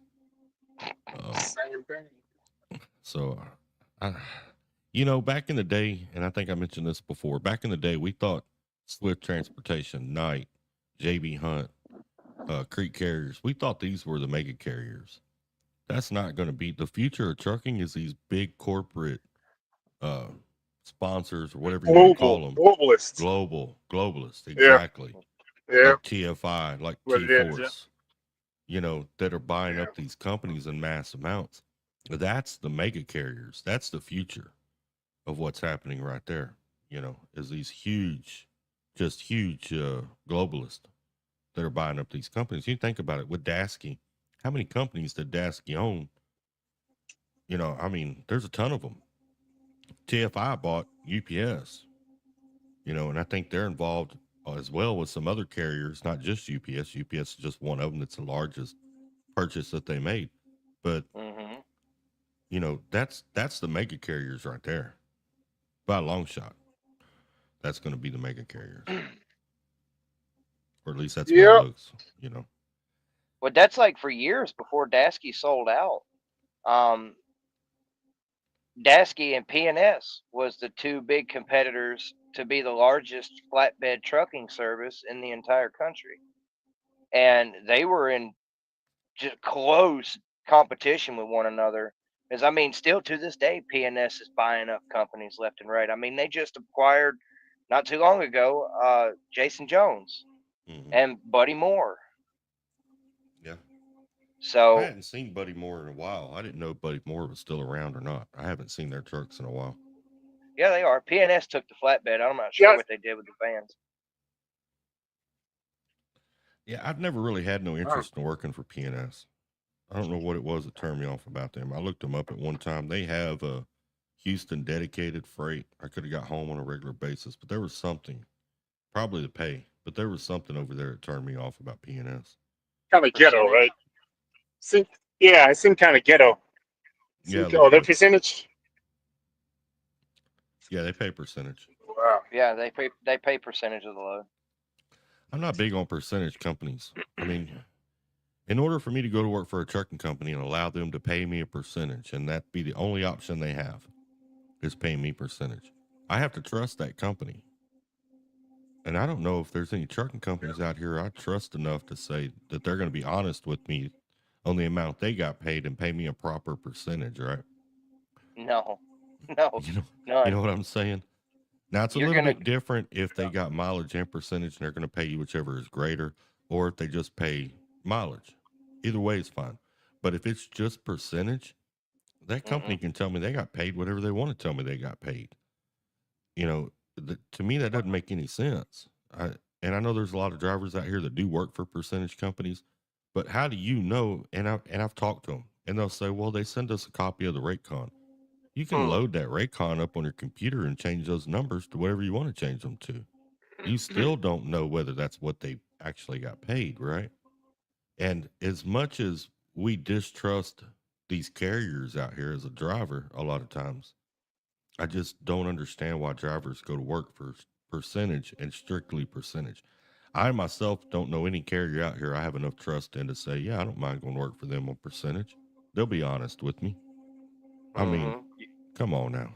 No, You're gonna no. go to the grave looking for that company. And I hear some drivers say, well, if you go to work for mileage, you're just chasing miles. Well, at least I know what I'm getting paid. And it was set that way from the beginning. You know what I'm saying? With percentage, I have no idea what I'm making. You know, I'm making what they tell me I'm making. And I just don't buy it. I don't get it. If there was some sort of checks and balances system within the government that made sure companies were paying correctly, uh, on percentage with these different companies, that would be different, maybe then. But for companies just to operate on their own and say, yeah, we'll give you 28% of the load, you know, I gotta trust that they're telling Yep, me the that's right what you numbers. are, man. Right. Right. That's why we got to talk. That's why we're the checks and balances. We got to talk to each other and like, oh, they paying more over here. Okay. Yeah. Well, You that know. Mm-hmm. is, and you're right. Right. And social media has made that very possible. The disadvantage of that, Yep. though, is it's hard to get 5 drivers in a room and 5 drivers agree. It's like Right. drivers are Right. always Because going in everybody got different different directions. situation. Correct. Yeah. Yeah. Correct. Everybody's subjective. So that's where the difficulty comes Yep. in. But social media like Yep. Facebook and YouTube and TikTok, where guys get on there and talk about what they're making, what they're going through at a certain company, their ups and downs and Be things like honest. that. Yep. If they're being honest about it, it's good information for everybody, right? And Yep. that's Yep. why I As long as they're encourage more honest, which is drivers rare to though. right. And that's why I encourage more drivers to do that because it's good Right. information. It's helping other Yeah. drivers when they go to look It at that is. company. Okay, well, let me go check them out. It's like I talked about a while ago before I came here. I looked up Wiley and I looked at a bunch of different drivers who had worked for Wiley and had YouTube Yep. channels. And I looked at their videos to see what it was Right. about, see what they were talking about, trying to make that decision, right? Yeah. And I do that anywhere I'm going. I'm going to look up Yep. and see if there's anybody Yep. talking about them. You know, and then I try to gauge whether I think you're telling me the Right. truth or they're trying to get a referral bonus or whatever the case may be, right? You look at the And person. sometimes it's That's what hard to tell, everybody's doing, bro. Everybody's doing right? And it. sometimes it's hard to tell. You know, It's like a sometimes mystery. yeah, sometimes it's hard to tell. But social media has made it to where we can communicate that a whole lot more out here. You know, but then you got some companies that are trying to combat that. Like what's the name of that company in Arizona? Legend Transport or something like that. They don't want YouTubers at their company. The reason they don't want YouTubers at their company is because they don't want anybody putting information out there. It's exactly what it is. Right. You know, and there's a Right. few other companies Yeah. out here that are the same way. They don't want YouTubers at their company because they don't want somebody coming over there and That tells you explaining all what you they're need to know. making. Exactly. They don't want Yep. somebody coming over there Yeah, telling that you what tells you they're all you need to know. making, what they're going through, what the ups and downs are, Right. all that kind of Mhm. stuff. That's a red flag right off the bat, you know. Well, But that's like we were talking about the other Yep. day. You know, it's you get these people when you make a video being honest and truthful about things, and you get certain people that are like, "Oh, well, that's trucking. Get used to it." No, that's what you've accepted and allowed it to be because you haven't laid your voice known. yeah, You've exactly. sat there and Yeah. you've sat there and taken it. So they're Those are gonna probably keep doing it. brokers. Well, sometimes it's Yep. other drivers too, but I think it's their way of justifying in their mind what they've done, right? Yeah. So, It's it, Hmm. it's kind of like I made a video a few years ago about detention, Hey, and a lot of companies don't pay detention. If they do, they pay it after a certain amount of hours, right? hmm Well, as as a driver, if a company tells you, okay, we'll give you detention pay of $15 an hour, and we'll pay you after 2 hours. And now hold on, if I take a load over here to deliver and I'm in their dock, I can't leave, and I'm still responsible for that truck, and I'm still responsible for that trailer. If I hire a plumber to come to my house and do some work, he shows up at my house, and I tell him to be here at 7 o'clock in the morning. He shows up at 7 o'clock in the morning because that was his appointment. And I tell that plumber, hey, thank you for showing up. You can go ahead and do your thing, but I'm not going to start paying you until 9 o'clock in the morning. How do you think that's going to work out? you're You know, told to kick rocks barefoot. yeah, exactly. Your first there's no other job out here that would accept that their first 2 hours is free. But in the trucking industry, we've accepted that. We've accepted that as a norm, you know, and some drivers out there will respond, oh, well, that's trucking. No, that's what you've accepted as trucking. And because you've accepted it doesn't mean it's right. And it doesn't mean everybody else has to accept it either. It's wrong, Right? period. If I'm stuck here and I can't leave and I'm responsible for that truck and trailer, I can't go to the store.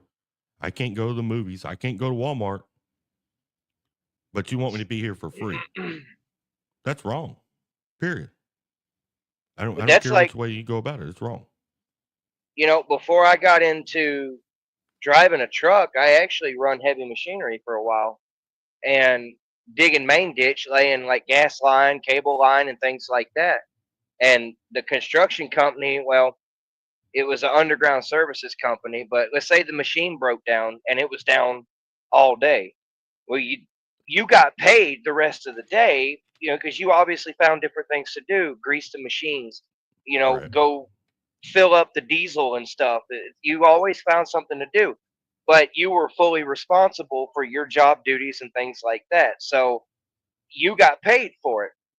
But like with this, I mean, look at breakdown. Most of these companies usually offer $150 a day in breakdown after the first 24 hours. So realistically, it's 48 hours to get $150 at whatever that works out to an hour. It's not a lot. That's if you even Right. get it. Right. Yeah, and I mean detention pay is something that's always kind of been you might get it, you might not, right? Even at Right. Crete, you yep. know, they said it was guaranteed at one time. And even when it was guaranteed, I was at Crete during that time. It wasn't guaranteed. You may get it, you may Hmm. not. But drivers have accepted that as a norm, and it shouldn't be. Right. You Yeah. know, that's just like in flatbed, and I do flatbed. But when I'm tarping, strapping, well, when I'm tarping, I'm getting paid. So when I'm Yep. strapping and I'm chaining, and I'm driving a loader or whatever up on the trailer, or taking a loader or whatever off the trailer, I'm not getting paid for that. But you'll Nope. have drivers out there that say, "Oh, well, that's just part of trucking. You learn to do that stuff fast so you can get down the road because that's just part of trucking." No, that's something that our ancestors in trucking accepted that they should have never accepted. Because if you're working, you're working. It shouldn't be free. Period. Yep. I don't care if it's only $20. It should not be free. You should never do anything at work for free. Right. But we do, and we accept it, and we do it. And we continue to do it. I do it myself. And I guess kind of the way I justify it in my mind is, well, I'm chaining this loader down. It's not going to take me but 30 minutes. But you take 30 minutes worth of work and you do that throughout the week, it adds up. Yeah. And it's still working for free. So I believe there are things we have accepted as the norm in trucking that should not be the norm. We're accepting things we shouldn't accept. Kind of like how that old adage goes: what you allow will continue. We've allowed it, so it's continued. But I believe Well, I mean, we're at a point now where it would be really hard to fight because we've got so many foreign drivers in here. Now they're trying to push this AI crap. I believe now we're at a point that if we tried to fight it and we tried to fight it too much, they'd just put us out. They would just bring another 100 Middle Easterns over here and put them in trucks. I really believe that's the point we're at right now. I don't think we could fight it as much as we could have years ago. Had we done this 20 years ago and made a stand, I think we'd had more to stand on. yeah. I mean, it's like with Wiley. I've had it happen a couple of times when I was there. But let's say you're at a wherever loading or unloading a piece of machinery. Now that machinery can range anywhere from $20,000-$30,000 all the way up to over $100,000-$200,000, just depending on what you're hauling. Let's say you got to load it on your truck or take it off the truck, and you make a simple mistake and you drive it off the side of the truck. Who's Wiley going to hold responsible for that machine? Yeah, me. Exactly. And you're not getting paid anything for it at all. So it's not even really your job to do, especially uncompensated. But if you were to make a mistake or have an accident, you would be held fully responsible financially for it. Yeah, that's correct. And it goes a little further than that. I remember years ago at Stevens Transport, if you were parked on the end of the row in a truck stop and you got hit, Stevens Transport considered that your fault because they asked us not to park on the end of the rows. Well, now you're making me responsible for where I'm parked in a truck stop, so I should be getting compensated 24/7 if that's the case, because I can't help what happens when I'm back there asleep. But I mean, it gets ridiculous at some of the things that some of these companies will do to you. Well, Josh, the pimp, has entered the building. Pimp and Josh. You guys weren't reading anything, so I figured I'd join. No, we're still What's reading. up? oh, pimping. My signal Big keeps pimping. going in and out. Yeah. Josh is pimping adventures here. And if Miss Josh at the house, if your wife is watching or hears this, we're not saying that Josh is actually pimping out here. It's just he's driving a truck that a lot of us are jealous of and would like to have. She doesn't watch YouTube. Okay, good. So we call him the pimp now. He's got the pimp mobile. The She pimp mobile. doesn't watch me. You got to nose in at the truck stops so Swift doesn't take you out. I'm not worried got about open Swift. access, right? I'm worried about the turbine torpedoes and super ego. The Rackets, Super Ego, and the Russians. I tell you, the one you better worry about in that CR England. They got And Rackets. one trainer and 2 students. So you've got a 1 in 3 shot that's a student backing in next to you. 3 people. Where was I? I was in Bakersfield, and there was a Stevens Transport trainer teaching his student how to back in right next to my truck. I looked at him with death glare, and I was like, "Not next to my truck, asshole." Take it. Hey, I when mean, the student was Death doing glare. good. I looked at him and I was like, "Listen, he's doing good, but can you not do it next to my truck?" when I was a trainer at Stevens, I had guys would get out of their truck sometimes and stand out there. I really didn't mind, you know, because if it was me and Stevens was backing it next to me, I'd do the same damn thing. Oh, I I'd stood get out and there. watch it. I stand right at the corner because guess what? They ain't gonna hit me if they know I'm standing at the corner. Right, right. And I looked at it once he parked. I got up to him like, "Hey, you did a good job." You know, this is one of the things that people don't do anymore, or they should do. I walked up to the kid once he, parked. He did really well, and I was like, "Hey, I'm not out here to say that I forgot where I started, but when you drive a long nose, it's a different feeling than one of these." I was like, "You get a little bit more protective." I was like, "But you did a good job. Yep. Just don't do it next to my truck, please." Yeah, well, I sweetness. get PTSD when I have Western Express backing in next to me. It's like, uh Well, oh. with Western Express, I'm more worried about getting robbed than I am getting hit. Federal Prison Express. Yeah. Welfare Food Stamp Express. Express. Yeah, Sweetness commented. They said the only companies he knows of that pay activity pay are Walmart, which of course Walmart does pay for everything, fueling, the whole But they're a nine yards. private carrier though. That's why. Correct. And Sherwin Yeah. Williams, which I did not know Sherwin Williams paid that way. So that's good News to information. me. Yeah. So Yeah, apparently but those Sherwin ass clowns Williams. still drive like ass clowns. Yeah, Walmart even pays you for your 30-minute break now. Yeah, Walmart's hard to get on with though, man. You have to have Yeah, an it is. opening, and it's got to be in your area. Yeah, there's a big DC in Buckeye, but that's an hour drive for me, and it ain't worth it. Yeah, there's a couple of YouTubers actually um, over out of that. I think it's out of that Buckeye Walmart. Um, Mad Max and what is that other one's name? Seen on TikTok all the time. It'll come to me in a minute. But yeah, there's a The couple YouTubers out of that the only Walmart in other Buckeye. Arizona YouTuber I know is that Trucking Unfiltered guy that likes to stir up drama between Gentry and Sons and Just Trucking. Yeah, I've never watched him. And I I haven't just watch watched. him for it's like a grown man soap opera. I Yeah, think it's hilarious. You're not talking about this guy Trucks, Josh, are you? No. His name is Trucking Unfiltered. He also has his another channel called Tommy Unfiltered. yeah, no, I've never I seen think him. I know.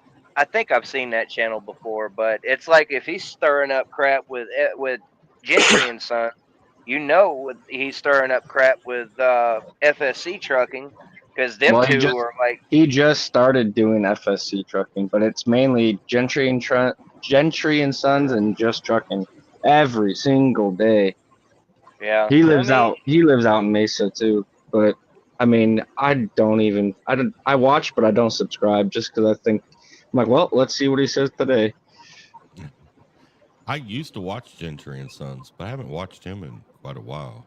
I don't He's even know what he's he's in up to Arizona right anymore. now doing with FSC doing a humongous boat haul. Oh, really? Yeah. yeah. FSC pimped out his dually pickup truck with lights and stuff like that, and he does the escorts for him now. Huh. Yeah, his truck's too little. It's like my truck, just a basic Pete. Yeah, I They hadn't. ain't out. They ain't out there with Rooster, are they? Yeah, Rooster's out there. Rooster and Uh-oh. that chick that has that blue Pete with it's a bigger bunk, but it's not a big house, and she has 4-speed auxiliary rears.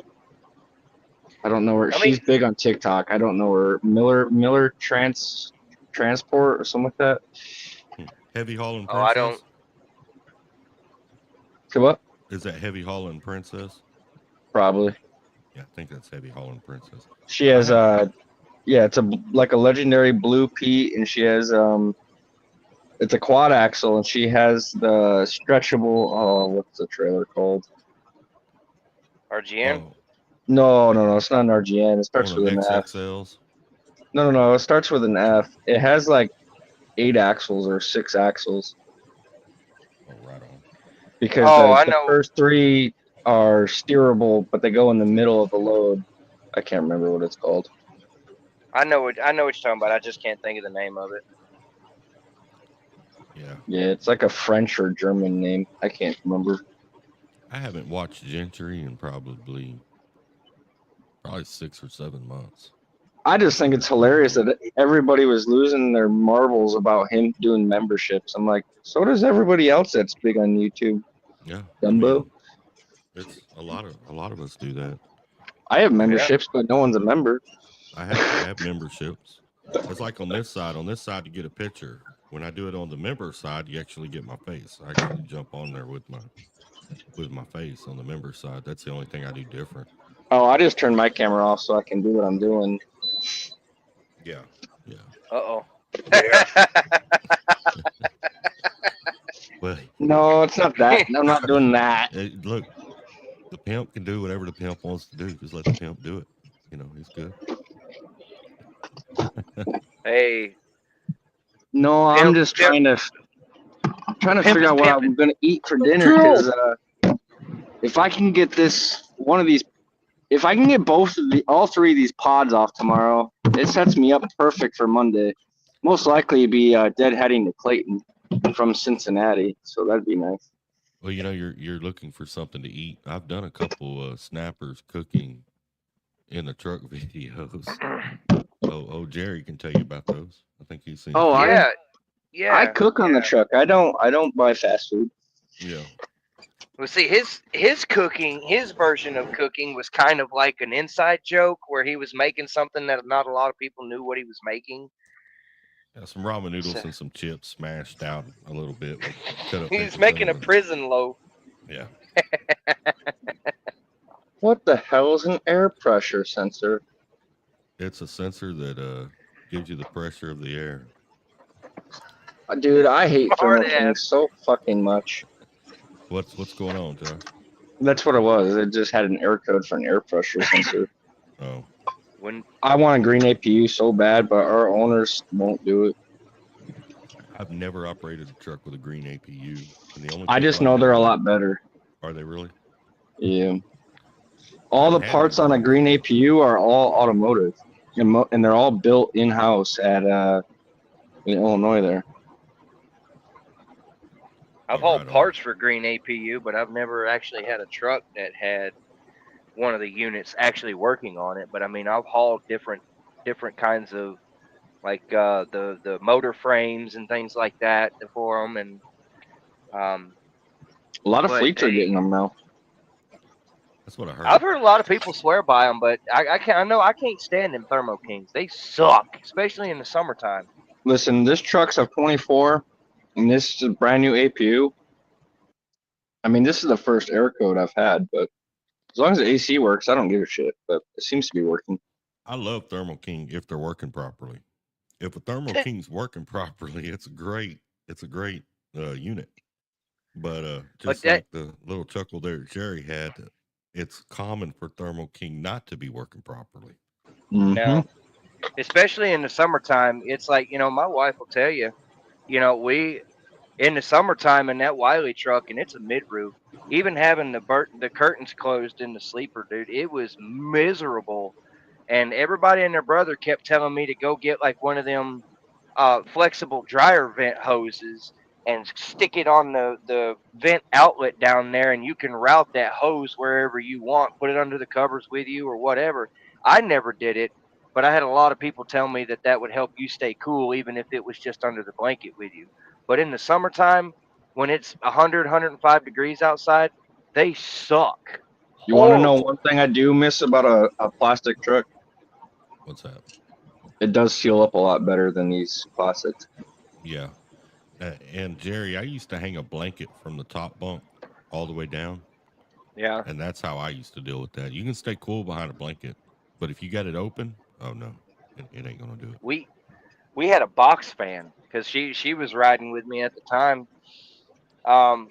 We had a box fan. We went to the dollar store and bought a box fan, and she sat it up back there. And had it on full blast with the curtains closed. I mean, dude, it was pretty rough, and it was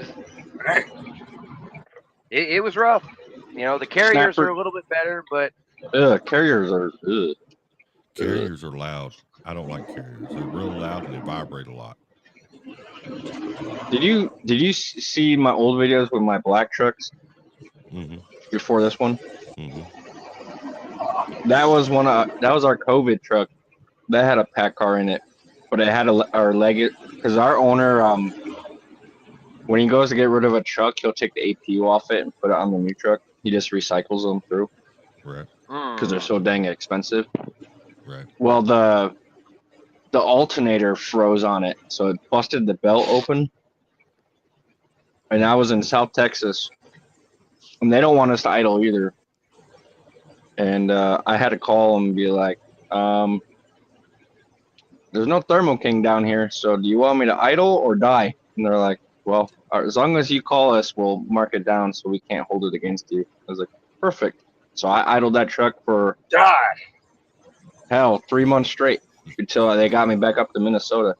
That's the other issue with Thermo King is when you do have a problem, you got to find a Thermo King. And then when yeah, you find a Thermo King, you got to hope they got an opening sometime in the next 2 weeks where they can Or the look at part. Yeah, or the part. Don't have to One of- order it or send you somewhere else. One of the other issue I had, What's that? so I had it looked at. I went on Home Time and I had it looked at while on Home Time in Phoenix. Cool, we'll get that fixed and be good to go. So they diagnosed everything, and I'm like, well, I can tell you what it is. It's the alternator's froze. You can't even turn it. I've already pulled it apart and looked at everything. And he's like, well, we still got to diagnose it. I'm like, okay, whatever. Trying to get your money. I get it. that's all it is. And then they're like, well, here's the issue. You're right, but we don't have the part. Only Tucson has it. And I was like, okay. So I call the company. I'm like, hey, Tucson has it. I'm supposed to go out and, on the road tomorrow. Well, all right. Well, deadhead to Tucson. And then once that's fixed, we'll have you deadhead back to Yuma so you can pick up your load. Okay. I get to Tucson and they're like, well, we have to diagnose it. I'm like, Thermo King just diagnosed it. Ugh. I was there for 2 days. Mm-hmm. Yeah, dealing with Thermo King can be a nightmare. Now, usually when they get it fixed, not always, but you got a pretty good chance of them having it right. But getting through the process of getting it done, finding a Thermo King, them having enough time to look at it, especially if you're in an area where there's a lot of refrigerated companies like Springfield, Missouri, or Which are Dallas, Texas, all covered by JBS. Yep. It's like a places JBS that. drop lot. Yep. And they're working on their trailers and their trucks. So you're having a really hard time trying to get in there. They're holding them guys priority because they make so much money on them. That's their thing with them loaded reefers. They take priority over everything. And Well, I get the loaded reefers. I understand it. I had a coolant leak on my APU. Man, I went to 4 different Thermo Kings in like 4 different states before I finally finished out. I mean, I was at one in Ocala, Florida all day, one in where was another one at? Tennessee, and then another one in Georgia. And then I finally got to the one, and my wife looked me dead in the face, and she was like, I don't know if they're going to fix it. Finally found one in St. Louis, and this place was, it was the heebie-jeebies, man, but they fixed it. Come to find out, it was just a bad hose clamp that wasn't tightened enough. The other 3 Thermo Kings charged a diag fee, parts cannon the APU, serviced it, but never fixed the coolant leak. And it's like, you guys suck.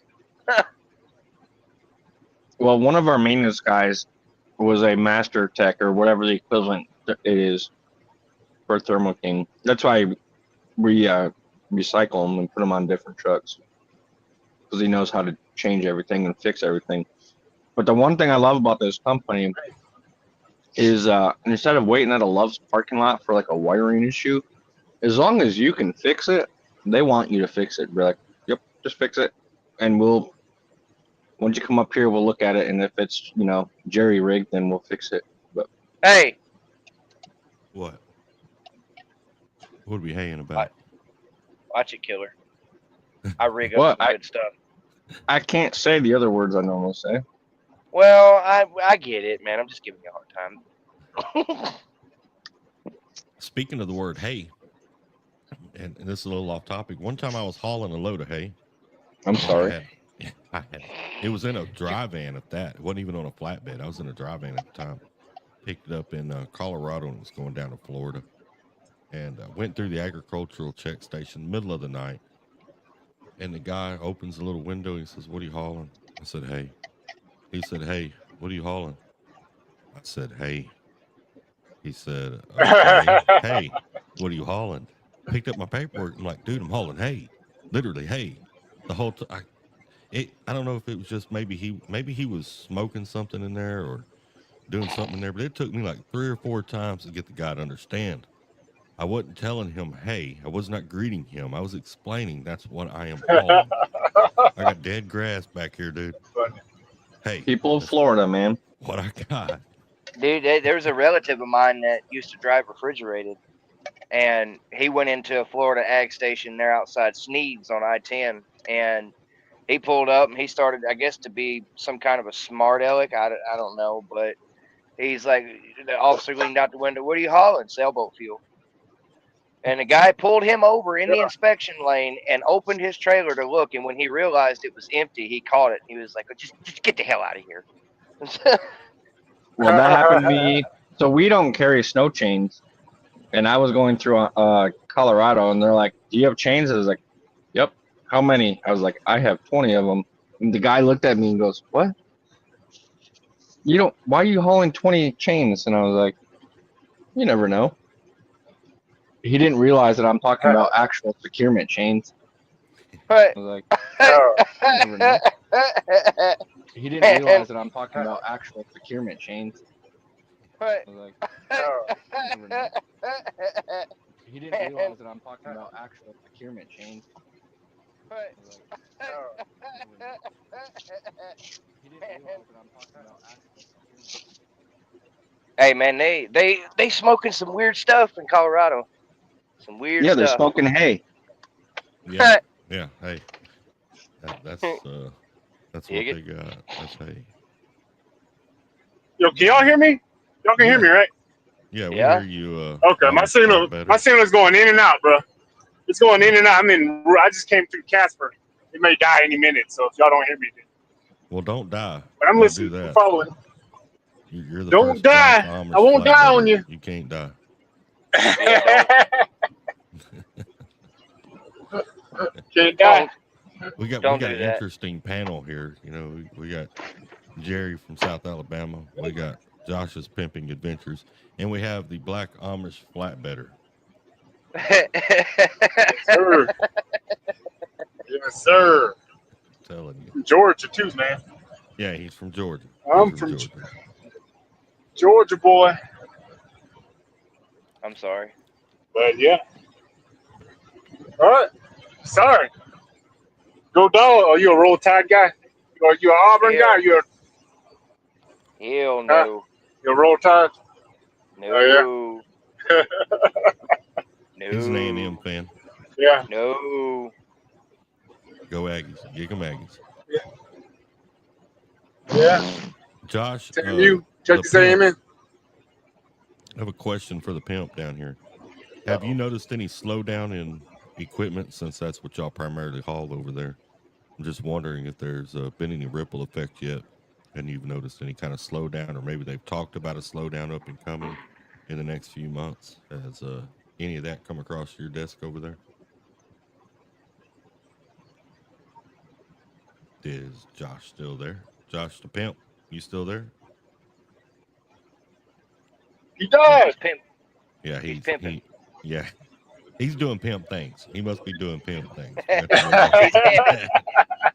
He's handling his business. He's doing pimp things.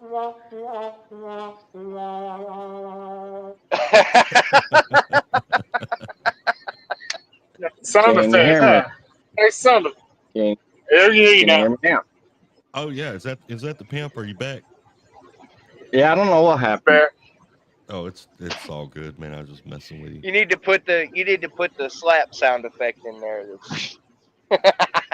He's doing pimp. Oh no, that ain't it. Hang on, man. What the hell was that? Oh no, I got all these buttons. Man. It sounded like a rubber glove. I mean, I am parked next to a Florida woman. Oh, jeez. You Oh, guys that was are good nuts. timing. Are nice. You guys are nuts. I can even change my voice.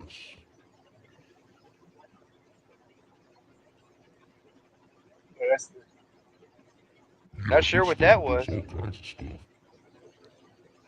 that's from Home Alone. That's the Macaulay Culkin voice recorder or whatever. Extra large bed and one of those little TVs you can turn on with a remote. But With the rumor, I love that movie. I love that movie. but to answer your question,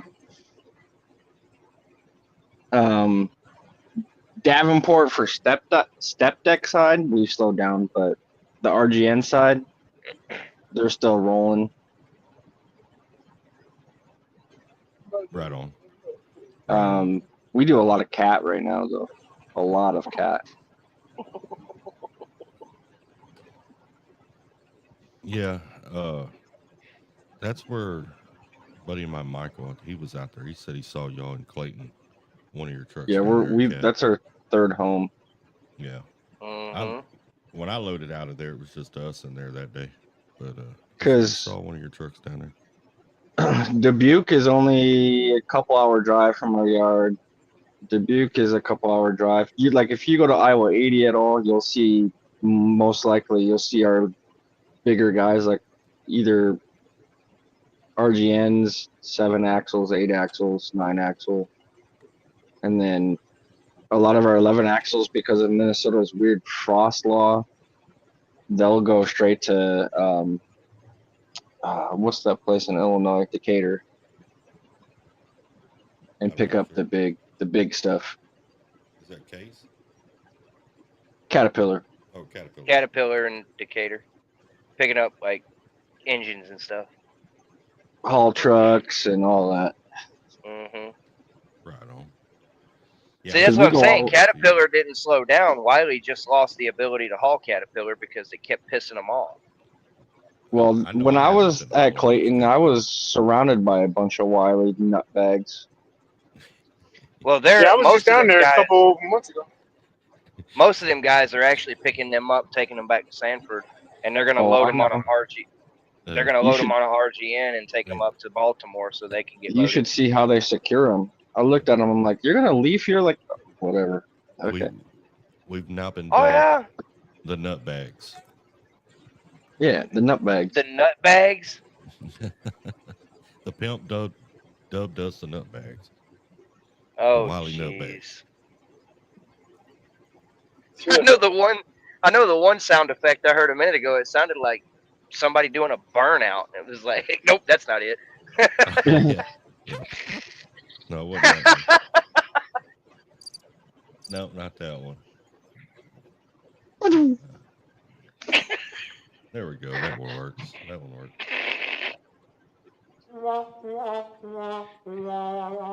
Man, you can't give a redneck all these buttons, and they're all pretty colors too. They're all like different color. I've been wanting to push them the whole time I've been on here. We'll push them. Let's see what they Do the are. Macaulay Culkin. Well, I done went through those. Yeah, do the Macaulay Culkin one again. Hold on, I think that's on my voice effects. Hang on, I'll swap over.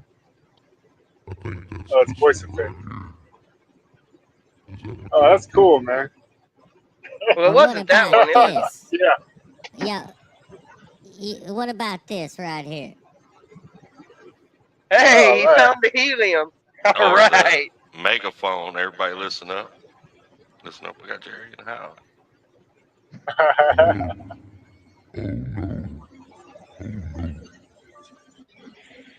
Oh no. Bet-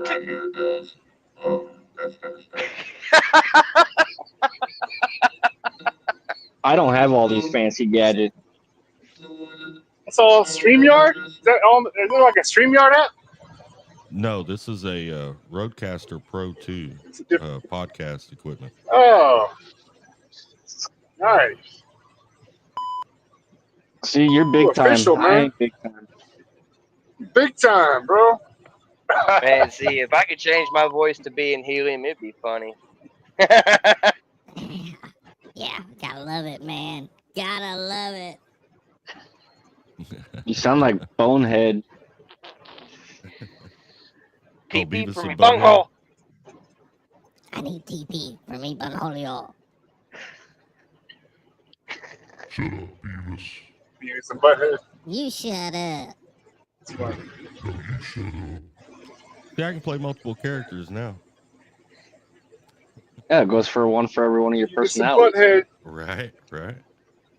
Yeah, I can run multiple Shut up, characters on there Beavis. now.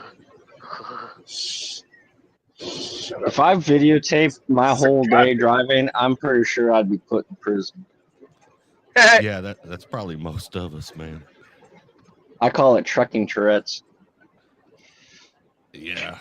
Go to cussing them out in front of you, and they're all off in the way. Oh, that was all day today. And definitely when I see Canadian license plates and carriers, man, I get on the CB and I just let them have it.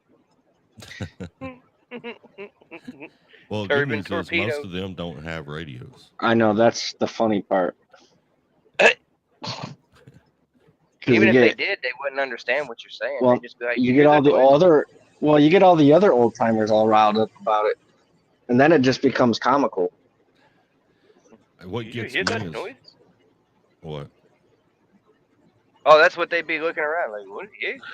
What gets me is when I've been driving down the road for hours and it's been quiet, and then all of a sudden someone says something on the radio and it'll scare the shit out of me. Like, oh, hold on, and I forget. Oh yeah, I had the radio on, but like no one said anything for the last 5 hours. You know, you forget that you had the radio even on.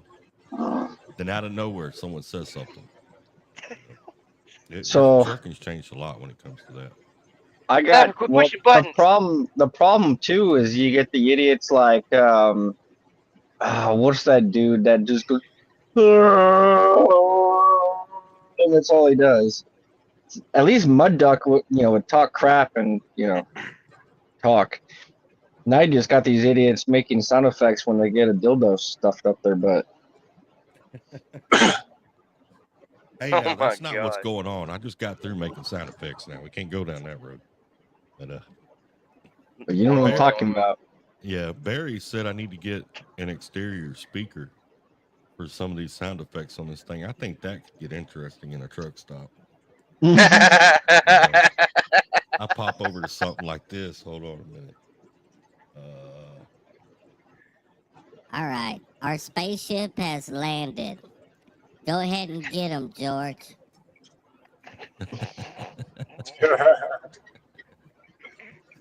Have the truck stop panicking. Get him, George. No, what you should do is you should make it a female voice and go on the CB and ask for batteries. Oh Lord. I'm looking at batteries. Y'all had to. That reminds me of that short, and I think it was an Indian guy that made it. He's like, "How far do you put the nozzle in, drivers? Do you go all the way, or just the tip? How far do you put the nozzle in, drivers?"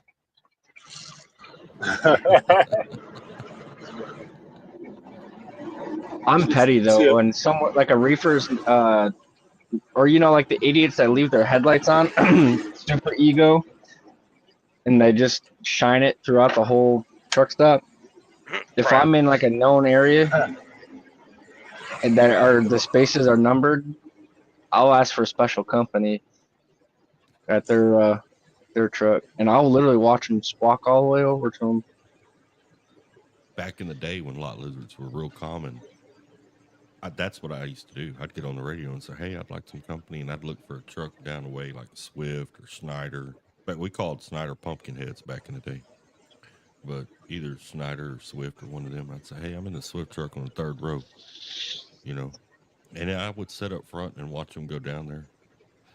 But back then, I guess truckers were a little bit more gross back then because 9 times out of 10, even though I had sent them to the wrong truck, the driver would let them in. I'd see them climbing up in the truck. I was like, well, that ain't no fun. You know, I want to Well, I see was if on the fireworks. 34 and this guy didn't get the freaking hit. And so every hour on the hour, I'm like, I got a whole weekend to play around with. So every hour on the hour, I've got on the CB and I'd watch a different chick go up to the door and knock on him. And then finally, I think he realized why his, people were doing it. Because then other people started joining in like every half hour. And then all of a sudden you see his lights turn off. And then we all stop. And I was like, Yeah, fix that problem. Well, like I don't have window curtains. I only have the middle curtain. So like at night, unless I'm sleeping, I leave them open. Otherwise, I feel like I'm in a coffin. Yeah. That I could hate get real interesting with a loudspeaker in that sound effect board. You just do that. Somebody back in and can't get it. Wah, wah, wah. You have that dude look. Move over. You're getting close to my truck. Step away from the vehicle. Intruder. Intruder. Let the Intruder bodies alert. hit the Intruder floor. alert. Yeah. What you got to figure out how to do though now is because some of these Punjabis actually have CBs, but they only talk to themselves on a different channel. You just Yeah, need they're to on put it, 17 normally. on some Punjabi and just start talking like a translator. Start talking crap. Well, normally now, They whenever I suck. call out like there's an accident or something, I'll get on the radio and I'll say, "Hey, there, y'all are coming up on a slowdown 3 miles ahead of you. You might want to start slowing it down." And then at the end, I say, "If there's anybody out there that can translate, please translate that to the rest of the drivers." Hmm. Because we almost need a translator nowadays. I might start putting it in Google Translate and playing that across the radio. No, Slowdown don't coming up feed two into their miles ahead. bullshit. They shouldn't be on the road anyways. Well, I mean, I saw Wyoming joined in with Arkansas to start enforcing that. They wrote Well, 410 Arkansas tickets. failed Yeah, Arkansas did fail. because of the ATA. Oklahoma's not letting that happen. Yeah, I didn't see what Oklahoma had done. Oklahoma is straight up trying to make it a felony. Yeah, but Wyoming wrote 410 tickets so far for Good. drivers not being able to speak English. And Wyoming is trying to get them to repeal that deal that was done back Under Obama. 2009, 2010, whenever it was. Yeah, to where they couldn't put them out of service So we can say thanks, Obama, again. because they're wanting to be able to put them out of service. Well, that's what they should be. And like not for 10 hours, like for good. It would raise the rates out here, that's for sure. That's for sure. Well, I think it's hilarious that as soon as that stuff happened and more of these people come in, that our crash rate goes up. I wonder. Right. Man, every time you turn on the news, there's another fatality with no English speaking foreign. I mean, just one not too long ago ran into a toll booth worker. Well, did you see a Super Ego flipped his truck off the cliff in Arizona? Yeah. Ike did. didn't see Ike that did a story about that on Bonehead. He's like, I Ego laughed in. and I felt bad because I mean I don't want anybody to die and get hurt, but I'm just like, at what point how does Super Ego get business is the other question. They keep changing their name. No, Okay. it's always Super Ego. Yeah, it's been Super Ego for a long time, but it's well known that they are doing unethical business practices. I don't know why But what I'm drivers saying, keep going there. what I'm saying, they keep changing their name is they keep running under different names. They keep running under different authorities. It's always been Ego, but you've got like Eminent Hot Shots, E7 Logistics, you got Rocket, Jordan, Ego, all of them. They keep changing it around like that. That's why.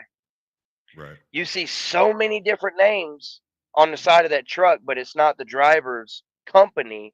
That's just another division of Ego.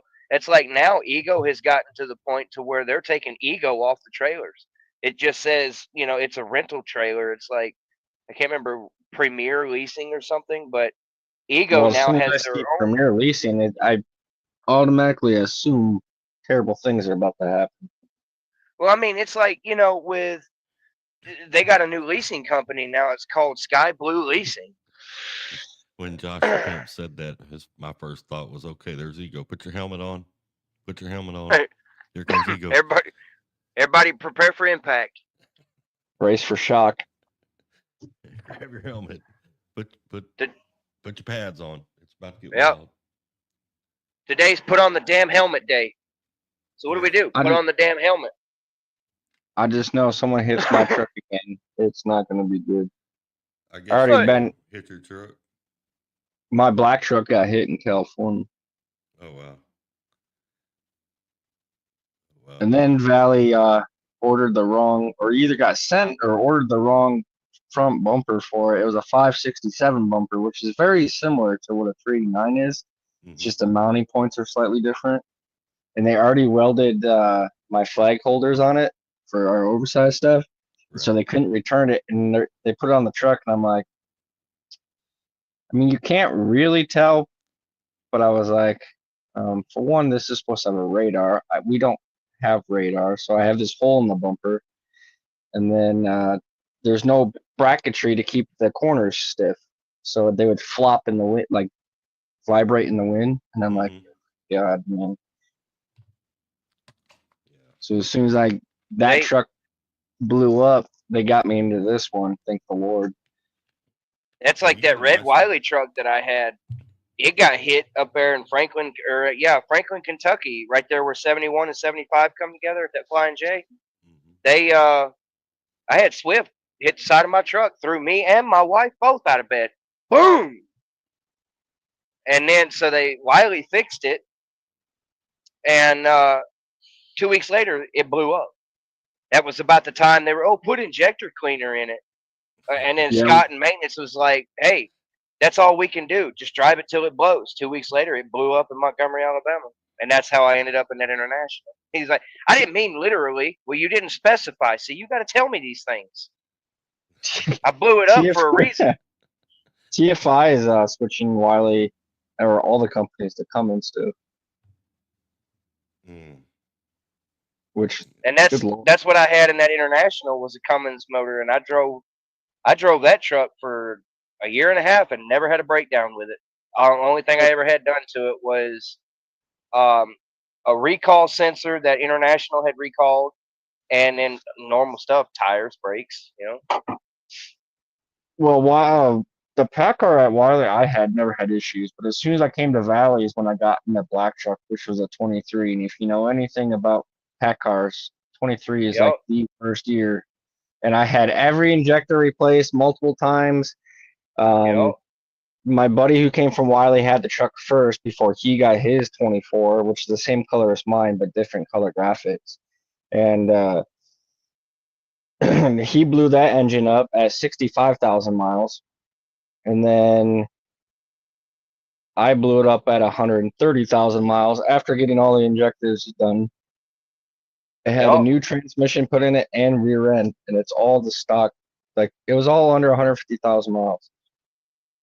Oh, wow. That one I blew up at Wiley, it was 23-140, and it had 115,000 miles on it. And it went, Yeah, I've still been trying to find my old truck at Wiley. I haven't found it yet. I'll What was cry your though, truck because number? 24 120. That truck was I had waxed, had ceramic coat put on it because that's how stupid I am.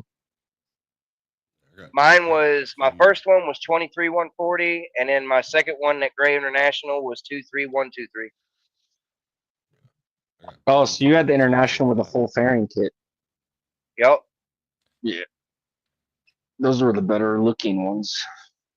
Hey, y'all hold it down Sing- for a minute. I'm going to step off into the bathroom. I'll be right I back. don't want to know what you're doing. He's going pimping.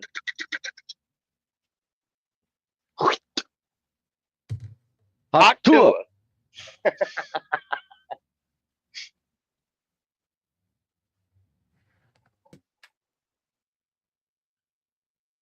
That's I going to keep get real getting- interesting, him having that switchboard and a megaphone. I keep getting Make off here just to make sure my wife isn't calling because I don't know if I'll interrupt it.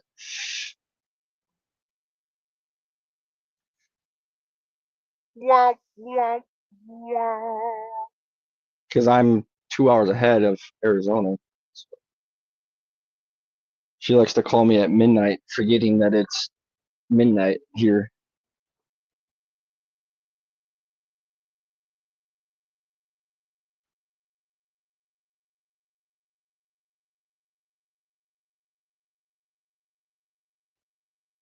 Yeah, I always stay friends with at least a couple guys at Wiley because I use their showers and drinks.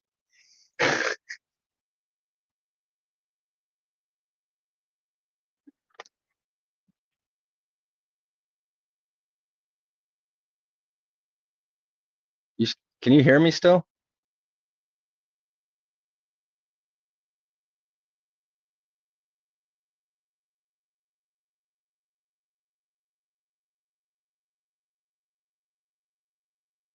Am I the only one here? Can you hear me? I can hear you. Can you? Yeah, I can hear you. I just didn't know if you could hear Yeah, I me. can hear you. Okay. No, what I was saying is leaving Wiley was the best decision I ever made, man. Well, same here. It's funny because there's one dude that always comments on my YouTube. He's like, you only care about looking cool, not making the real money. If you wanted real money, you'd come here. And I'm like, that's ironic. I was like, because I'm one of those people. I don't put my money. It's nobody's business because Mm-hmm. it's subjective. It's all like value is all on how hard you want to run yourself and how you manage your time. And so I can't put money because it's subjective. Right. And I was like, well, considering I've been here less than a year at the time, I don't have TARP pay and all this other BS. I was like, I've already made way more than I did at Wiley, but okay. In 9 months, I did it. Put it this way: in 9 months, I did 122,000 miles here. So I see. That's like with them. I mean, I did just over 2 years with them, and it's kind of the same similar story. When I went to go leave, they kind of pulled their BS. They started, doing the whole threats and everything. And even now to this day, now that I've been gone for a little while, they're still on it about this, that, and the other. I mean, just the other day, I got a phone call from one of them talking about, please come back to work at Wiley. We can get you right on in. No orientation required. Just redo a drug test and we'll give you a brand new truck and all this other stuff and blah blah blah blah blah. And it's like you people are literally threatening me and harassing me, but then you're gonna switch gears when that don't work and try to get me to come back. I don't think so. yeah, they've been trying to get me back, and then every time I see a Wiley post on Facebook, like what's the one thing you wish, blah blah blah blah blah. I'm like, Wiley trucks would stay out of my way. Yeah. That's like Well, this truck. This truck will run 73. The carrier I'm at now. I mean, they're not wide open, but they're certainly a lot better than Wiley shit. And dude, I Well, pass them all day. I'm governed at 73. My old trucks was at 76. We're all over the place, but we're all Yeah. above 70. It's just This I know our 7 and 8 axle up guys, they're all at 76 because he knows if he cuts them down, they're gonna lose power and torque. So that's I why feel they've like I'm got in the these. way at 65 a lot of times. Yeah, you are. Well, of course, yeah.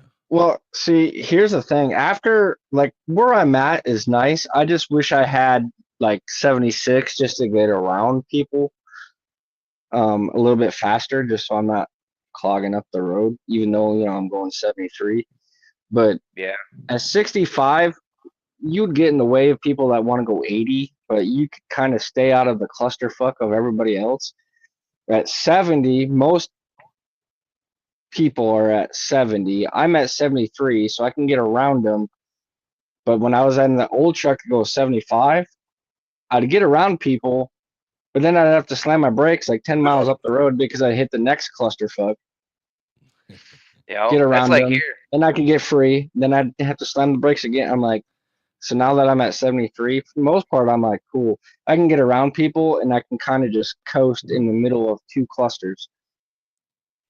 If But that if I ran a that camera in my truck while I drove, y'all would probably all laugh because every time a Stevens transport passes me, I cuss for the next 15 minutes. You know, or CJ or like man, Prime even. You know, dude, it's like with this truck. These are all governed at 73, and that's why because they've got the horsepower and the torque turned up on them. I took off and left a while. I was loaded going up to Pennsylvania. My first load with this company, going up all them hills across the turnpike up there, all them steeper hills and stuff. Dude, I was leaving Wiley trucks empty all day, and I'm loaded. yeah. Well, yeah, And that's it too, because we're all at 355 or 336 gears, which helps. these are Plus the all 18 speed. these are all 13 speed 579s.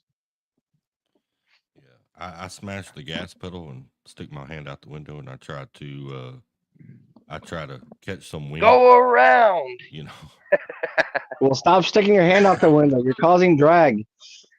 I start doing like I got a paddle, man. I'm trying to, and then a Stevens driver goes by me, and I cuss for the next 15 minutes because I'm pissed. I can't stand Stevens Transport. I worked there my first 4 years out Is here. that the red company, or are you talking about the black reefer company? The Black Reefer out of Dallas, Texas, Well, they're all at 65. The only ones that are higher are the contractors. and their drivers that have been there 2 years or more. Oh, Yeah, their senior drivers are higher too. seniors, 2 years or more. Yeah, yeah. 2 years there, they give you a gold pendant. Watch out. Yeah, because drivers don't stay there that long. I stayed there for 4. But yeah, Stevens. Yeah, This that's where I carrier I'm started with at. now, their trucks look identical to TMC trucks. Black 579 Pete's. I know where you're at. I know where you're at. Smith. It starts with a J and an H.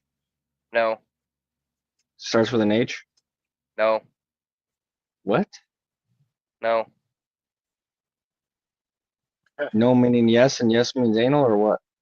No, like not at all. No, it don't start with an H or a J. What? The only ones I've seen are Hackle or whatever it is. Yeah, Hackle's similar to TMC. But a lot of their Well, the trucks only are the only thing that are different on these trucks versus their trucks is they don't have all the chicken lights on the side. Like on the side of the truck itself, they don't have all those lights on it, all that other stuff. But so it's lame. it's in Indiana. I'll give you a hint. I don't know anything about Russian companies. No, It's not a Russian company. You said Indiana, so I automatically assume. Yeah, no, it's not Russian. I normally think Chicago. It's Illinois. whenever I think Russian. Well, Indiana's Well, close It's in enough. Illinois, yeah. The only reason why I'm not saying anything is because the Snapper being interested in it. It's not like something he wants to blast all over YouTube right now. So I don't know. Yeah. If he wants to say it, go for it. I don't Yeah, care. It starts with a number. What? Starts with a number. Starts with a number. No. R2D2? No. R2D2. What does it start with? Starts with a number. Starts with an I. A number? Starts with an I. Then it has some I. numbers. Interstate. No. Ah, gotcha. You sure? Yeah, I got you. I heard it. I don't know who that is. Yeah, it's got some numbers in behind it. They don't run out west very often, I don't think, though. I only No. see them when I come east of the 35. That's their running area. Yeah, it's just like ATS when I try going ATS. Sorry, you Go live on. outside our hiring range. Well, this was before I went to Wiley. You live outside of our hiring range. You're west of the 35, and I'm like, yeah, you guys are always out here.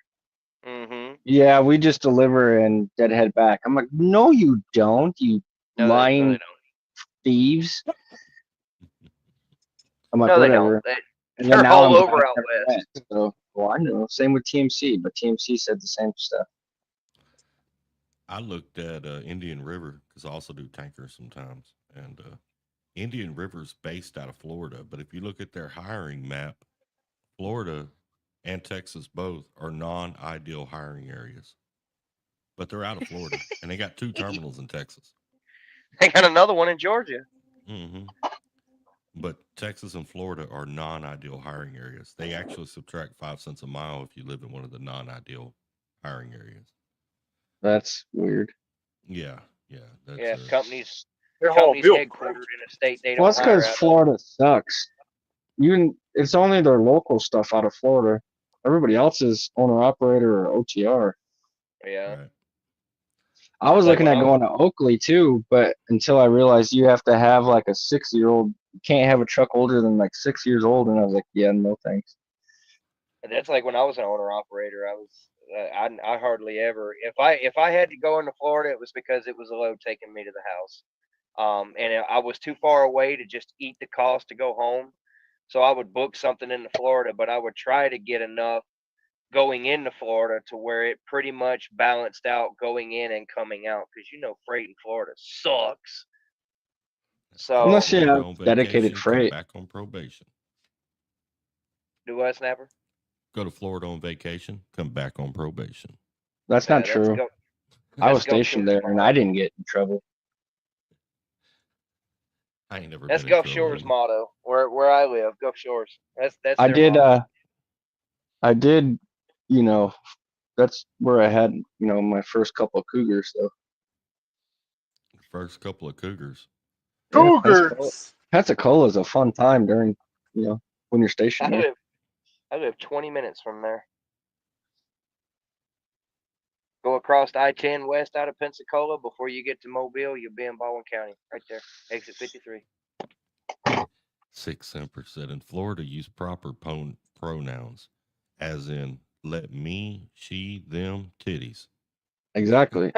She had fake titties too. That explains why all the plastic surgeons are either in Florida or California. Oh wow. She was an old Navy vet, but I shouldn't say old. At the time, I was 21 and she was 44. Let's see, but she lives in the bayou. Succubus, man. That's a 23 demon, bro. years, man. 23 Wow. year. She would start talking Cajun, and I had no clue what she said though. Young Cajuns, especially if they're from South Louisiana, they always ask a question and answer it. It's cold outside. That's what she yeah. would do. You ain't I'm going like- fishing, no. That pretty girl over there, yeah. You just stand there and look at them. You can have a whole conversation with themselves. Pretty much. That's that voodoo hoodoo crap. Yeah, that's Cajun sensation. I Oh, lived in boy. South Louisiana at one time. I liked it. I stopped somewhere on the way when I was driving to San Antonio. For some reason, I had this urge of just going on the 10 all the way to crossed instead of hitting the 20, which I don't know why, and cutting down. But I ended up staying somewhere either in South Mississippi at a hotel or it was Louisiana. And all I know, it was like, I swear it was Witchcraft Central. Have a good night, Blindside Man. Thanks for stopping in. I lived down in Boutique and Paradis at one time for a little while, which is right outside of New Orleans. And I liked it down there. Now they're very much 20 years behind the rest of the country, but it was very simple. It's just a simple way of life, I enjoyed it. Cost of living is really cheap. I never lived in New Orleans, but when I'd run for that sod farm, I delivered grass all over New Orleans every day. I was delivering in New Orleans one time, and I'm gonna call her a lot lizard. She was a regular prostitute, but I was going down the street. I'm in this not residential, but kind of the side street, not too far from the levee, and I'm going down the street kind of slow because I'm looking for my turn, and she comes running out from this gas station with her hands in the air, and it was like, does that work? Do trucks just stop in the middle of the road and pick them up around here, or what? Yeah. But I locked the doors because I wasn't sure. And in New Orleans, it doesn't matter whether it's male, female, 20 years old, 5 years old, or 80 years old. They probably all got a gun, and you got a really high chance of getting robbed. So I was just I noticed one thing with New Orleans, the people down there in New Orleans, and it wasn't necessarily females. Um, Especially over there around like Metairie and Kenner and all that, they would come up like if you were down there trying to make a delivery or something, they come walking up to your truck like they known you for years, jump up on the sideboard and stand Mhm. there at your window. And that's Mhm. what usually what you oh you lost, where you trying to get to? I can tell you how to get there. And it's like, man, get off my truck, you know? But that's pretty much their intentions was robbery. Yeah. She come running out, hands in the air. Hey, hey, hey, hey, hey. And I'm like, no, hey, hey, hey, nothing. Hit So I that keep a button. K-bar in my door. Hit that button. We keeping it pushing. I know where I'm going. I'm only 2.2 miles from it. I'm good. New Orleans is also one of those cities where you really got to watch your turns. You make a wrong turn there, you're screwed. Yup. Oh, these Whole lot one-way of low streets. bridges, I one-way ended up in a streets. I ended up in a Mardi Gras parade one time. I made a wrong turn coming out of the city, coming out of the off the West Bank, and made a wrong turn and ended up in a damn Mardi Gras parade. Hey, a buddy of mine, he was trying to get Thermo King of all places down there, I believe, but he was Ooh. trying to get there, and he ended up taking a side street. He caught a tree limb that was near a park, broke the tree limb. City contacted the company. They wanted $30,000 for that tree limb because they said it was an historical marker. Yeah, For real, that's real shit. Yeah. everything Thir- down there is historical because of how far behind society they are. I lived outside of New Orleans, and they were at least 20 years behind everything else. But it I was Well, just a mean, yeah, real the laid hurricanes back. keep knocking them out. Hmm. no Cost of offense if living's real anybody, low. no offense if anybody lives in New Orleans, but geez, y'all need to get with the program already.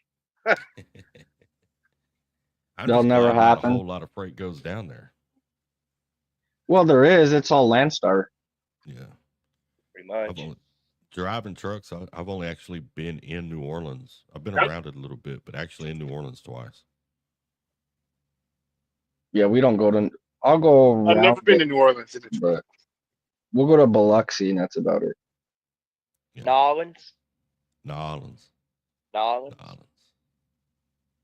Yeah, I always I'm call my telling you. buddy up. I'm like, "Hey, where's the low bridges at?" And he's like, "Don't turn down here. Don't turn down here. Don't turn down here."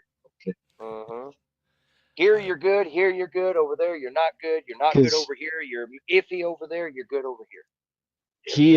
he's in Landstar, and he's got a YouTube channel, Grinding Gears, and yeah, I'll call him because he's always delivering down there. And I'm like, bro, I have no clue where I'm going. I I've gone drive. old school. My truck GPS died, and I don't have money to buy a new one, so I've been using Google Maps and my Atlas. It's been fun. Yeah, back in the old days, we used to write our directions down on the window, dry erase marker. Mm-hmm. Yep. And then every time you I make a do that with turn, permits. yep, every time you make a turn, you write or take your finger and knock one off. That way you know where your next turn's at. Yep. That's the way it was back in the day. When I first started Yeah. training, I used to train students the same way.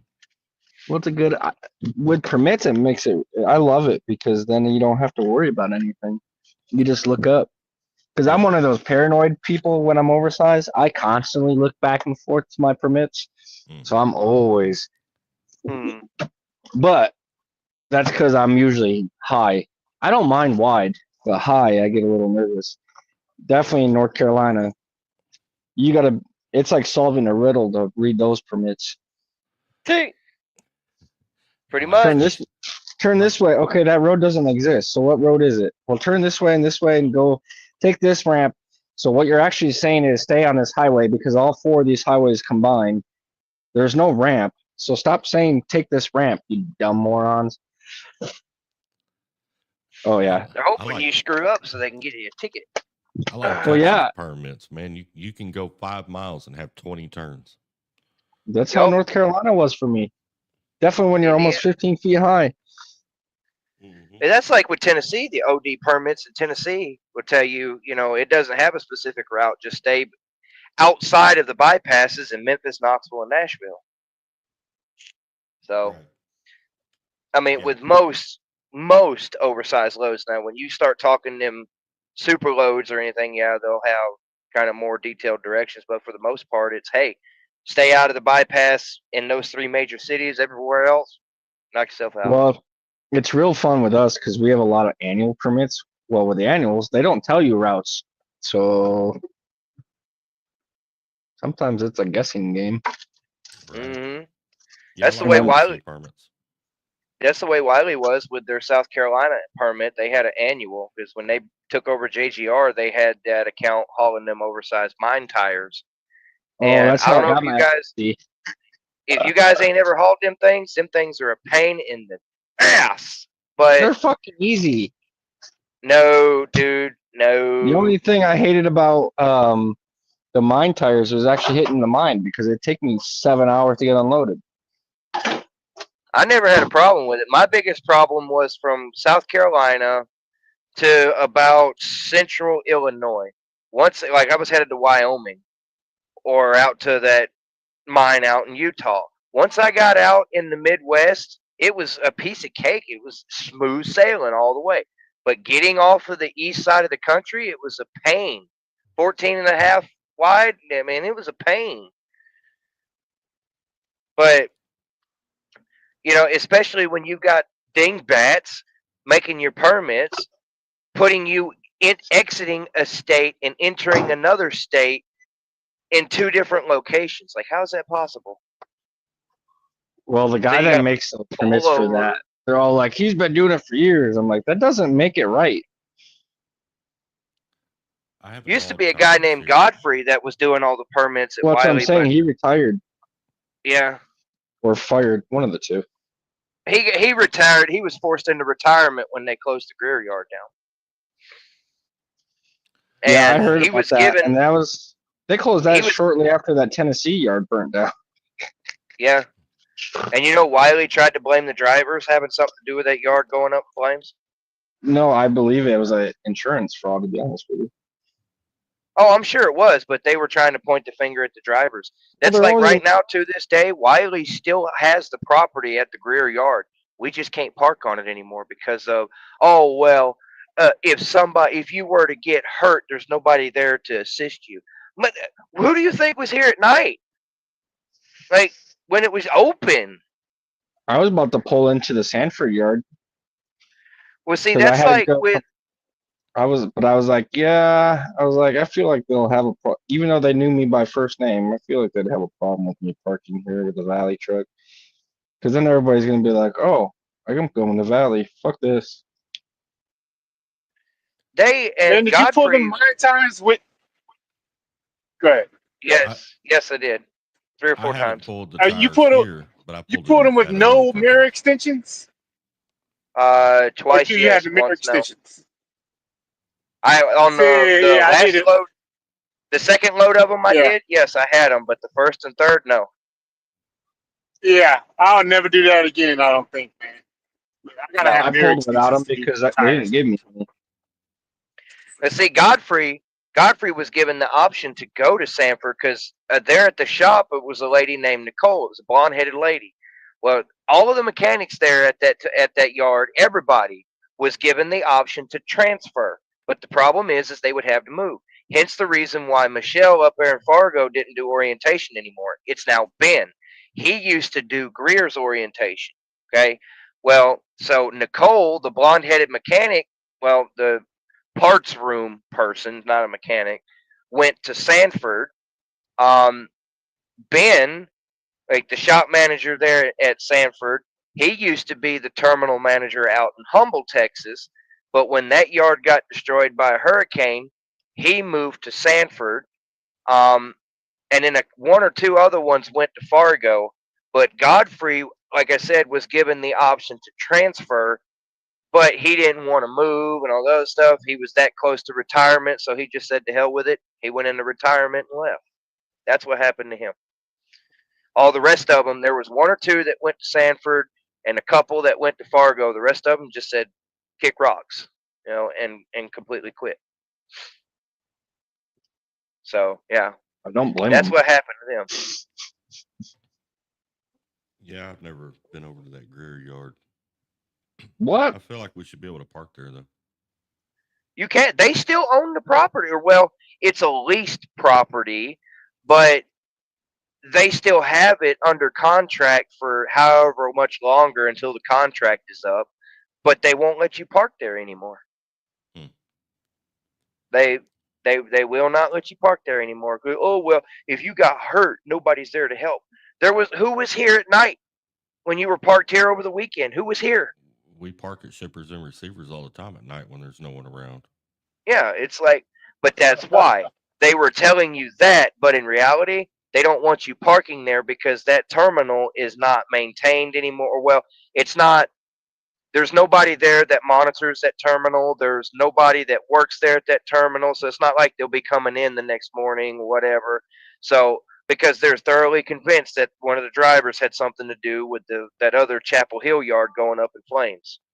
Right. My favorite thing about Wiley was if a shipper tells you can't tarp on property, we're not going to haul for them. Okay. Yeah, right. Yeah. Well, You know how many done it times I've had several a times. tarp in a truck stop or outside their property Yup. because you can't do it on our property because of insurance. And then I'll call Yup. Wiley and they're like, yeah, it's okay. That's not what you said in orientation, you dickweeds. Yeah. Nope. Mansfield, Arkansas. You can't tarp on property over there. You have to go to the truck stop down the street. I've done it. Same with The Utah. lumber yard. Yeah, I do it all the time. Mm-hmm. The lumber yard in Moundville, Alabama. Can't tarp on the property. Is that the one by Utah? Yes. Yeah. By the way, just so you know, your trucks are small enough, they're short enough, you can go left, not take right, and it'll bypass that way station. Right. Huh? Yeah. But they have so many, and see, they told us the same thing in orientation. And it was if you have a customer that you have a tarp load and they have no way of like a tarp machine or a fall system of some kind or anything like that, a jig they use on the forklift, whatever. But if they make you leave the property to tarp the load, we won't haul for them anymore. Just let us know. Man, it was almost every other day. You're going to leave the property. You can't tarp on the property. I've ran into A lot of a few times I'll choose to not do it on the property because I don't feel like wearing their stupid harness. Yeah, but there Now I there were don't tarp, sometimes that's like with lumber loads. So you got to tarp on you can't tarp on property. Okay. My load is 360 miles. What's the weather? Clear? Gone. Yeah. I took off. Oh, Snapper, I never told you this story. So here's another thing that Wiley did to me. So I picked up lumber out of Southern California going to Phoenix for Home Depot. You know how Home Depot is. You must tarp it. Yada yada yada. Yeah. Mm-hmm.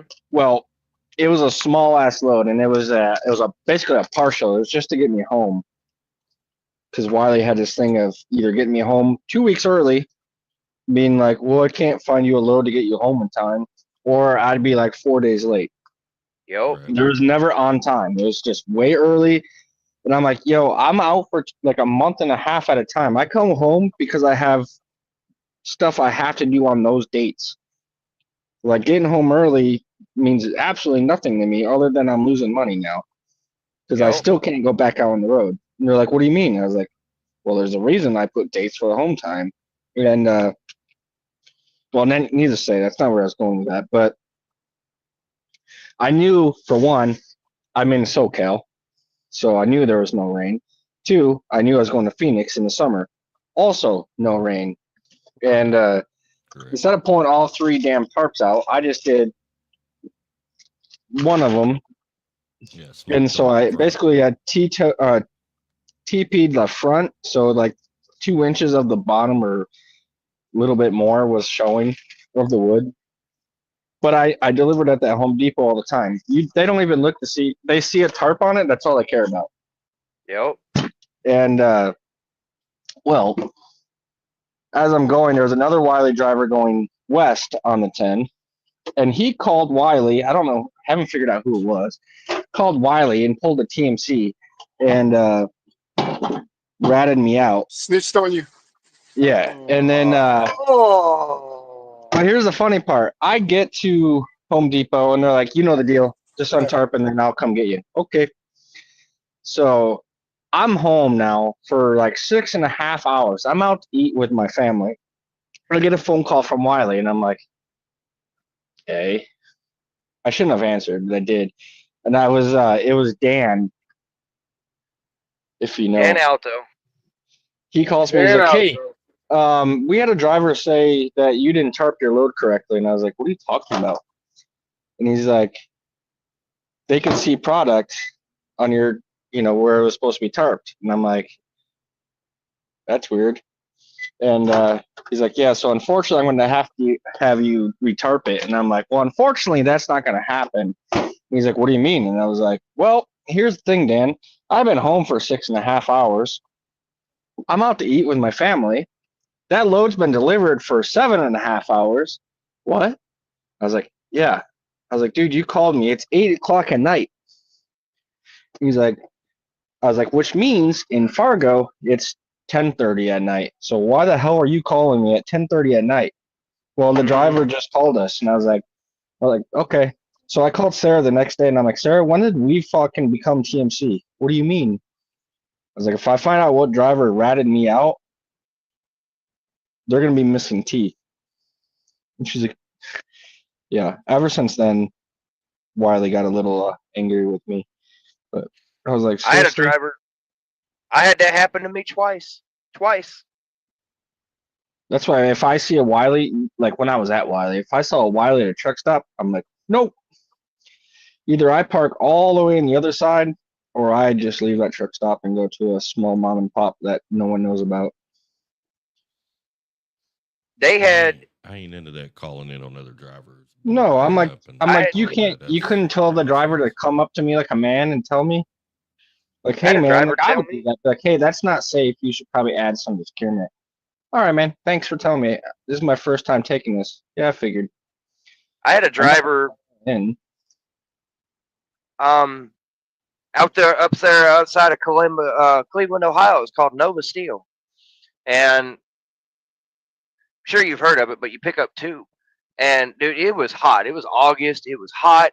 Wiley driver was behind me. I took my hard hat off, set it on the deck of the trailer, and was wiping my forehead with a sweat rag and went to go put my hard hat back on. Next thing I know, 10 minutes later, I get a phone call telling me that I need to put my safety gear on because I'm supposed to be wearing a hard hat when I'm at these kind of facilities that requires PPE because another driver had called and snitched.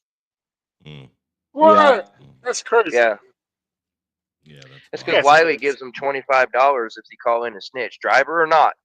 You call in and snitch on somebody, on one of the drivers, and they find out they're doing wrong, they'll send you $25. Mm, Good. mm.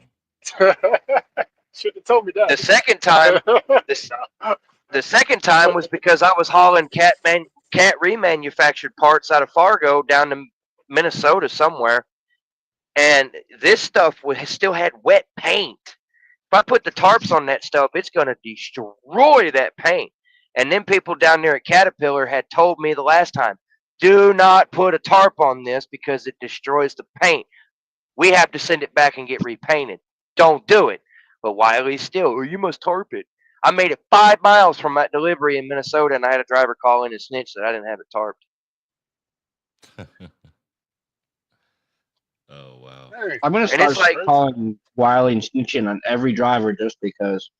Hey now. yeah, Be careful. they give you 20. 24005 passes by. Say, What number? 24005. Bro, I'm going too fast to be able to read that one by you. Well, slow it down a little bit. You better Keep put a going. snapper sticker somewhere. I'm like, oh, Yeah, okay. well, I got I'll a leave him snapper alone. sticker on the window. Just decorate his truck like Junior Honduras.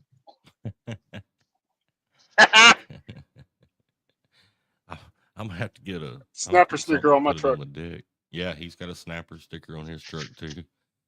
But got yeah, the snapper, baby. I'm official. I still, Let's go. where the hell's my sticker? Hell, I can't even get my wrench. I gotta got a ask wrench. these. You I gotta got a ask wrench these down there. numbnuts where where they get their tassels from, because I'll just start getting them on like wholesale and just start putting them on every Wiley truck. Well, if I wake up with some tassels, I'll know where they came from. And Jerry, you got your wrench. I did that earlier. Oh, okay. Yeah, you got your wrench. I need to get me some stickers, man. Yeah. Well, one, if you run into me, I give you a sticker. And then the other one is I hide them around the country too when I do that little thing where I do the grab bag or whatever with a little goodie bag with all the shit in it. When I Yeah. do on shorts. It'll have a sticker in it too. I Sometimes don't I'll got put a time pin for in that. there also. Hmm?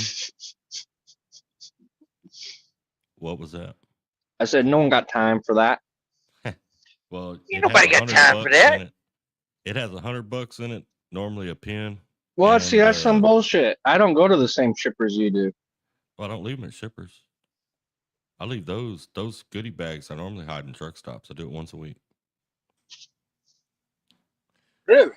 Yep, once a week. Can you just send me the $100? No. Send me $100. And, Yeah, I was gonna say just cash at me $100. I I'll found put it. it all in a Just- box or a bag or whatever, and I'll make a short out of it where it's hid at, and then I put it up on the short side. By the time I get to be on YouTube, it's like 2 o'clock in the morning. I normally hide it when I park. Some at the Just BS. send me a lot lizard, man. I'll send Just you a send me a Oh, lot cool. lizard. Okay.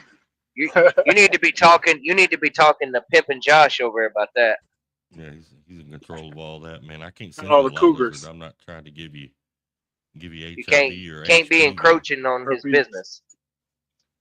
Hey, that was before the wife came in the picture. I'm a Hey, married Those, man now. Those lot lizards will just give you a medical bill. That's all they're going to give you. A gift that keeps on giving. Yeah, the gift that keeps on giving. oh But here's jeez. the thing. If you catch them all, it neutralizes. Small baby. Gotta be careful. Gotta It's be gonorrhea careful saying syphilis. that. Somebody's going to hear that and think that that's fact. And be out there Gotta trying catch them all. to be out there running through the hood, just picking up girls, just trying to catch them all. We got chlamydia, gonorrhea, syphilis, need herpes. Act and- now. Get your lot lizard today. Oh, wow. Y'all getting way off with this conversation. For only Yeah. 70 cents per mile, you can have your own. That's more than what you're making at Wiley. Yep, 65, man. It's more than I make here, too. 65. You make more than I made at Wiley. I make exactly the same amount as I did at Wiley. I was When I left Wiley, I was at 68 cents a mile. That's 10 cents more than I make. I just make more than I made at Wiley because I run a lot harder. right. Well, I Yeah. should say I'm able to run a lot harder. I don't have to, but The only reason I started at 65, the only reason I got to 68 was because of the whole 100,000, 250,000, things like that. 175,000. when I got the new Wiley truck, I took the bumper off in Jacksonville, and that took my whole bonus away. Mm. Well, they had me blindside off a 1-lane road in Jacksonville to deliver stupid fire hydrant parts. Right. And I calculated. I even showed them, like, listen, I calculated this. This rock was like 90% in the ground. If I could just put the front tire just a little bit on this rock, which was ramped up, so it wouldn't have damaged anything, I would have gotten it in. Well, as soon as I put the weight of the tire, that rest of the rock came out of the ground and jammed itself between my axle and my front bumper, and there was no way I could go forward because the axle. Mm-hmm. So, well, that left me with taking the bumper off. I don't feel bad, man. Things happen. One time That was my first trip with a brand new truck. One time I took a whole fire hydrant out in Carlston, New Jersey, right there off the one. The entire fire hydrant. I had it in the road behind the truck. But Did it spew water Oh, I didn't- everywhere or no? No, they were doing road construction in there, thank God. So they had the water shut off. But Yeah, the shot yeah, I out. did. I drag it out. Another time I was up in Wisconsin, I think, and I was in reefer. Wisconsin. Yeah, I was in reefer back then. I was tired. It was like Yep. 2 or 3 o'clock in the morning, and it was one of these places where you drive around the building. You enter the parking lot, then you follow this little road goes around to the back. Well, they had rocks lined up on that road to keep people off the grass, and I got a little bit too far over, and I took an entire bumper out. You know, I had to get out of the truck, pick my bumper up, put it on the catwalk, finish my trip around the building. That Bungee was it down. pretty. Huh? Or you didn't have to bungee it down on the catwalk. Oh yeah, I bungeed it down on the catwalk, but it was just embarrassing because Oh yeah, all you the way strapped till it I down. got back to the yard. Well, I was in a reefer, but all the way till I got back to the yard, I had my Oh, reefer. bumper on the catwalk, so it was Well, kind of it's- embarrassing. Yeah. That's what I did. As soon as I delivered, I had to strap the whole bumper on the top deck of my SSD and then drive all the way to Sanford Mm. so they That's could put a new embarrassing. one on. Oh yeah, I felt like Swift the whole time. That's when you scoot the seat all the I way started back, with Swift. let the air all the way down. No, I kept it all the way down and I pushed it as far back as I could and then closed my curtain halfway like a durka. Mm-hmm. No one could see me. Like, I Durka. don't exist.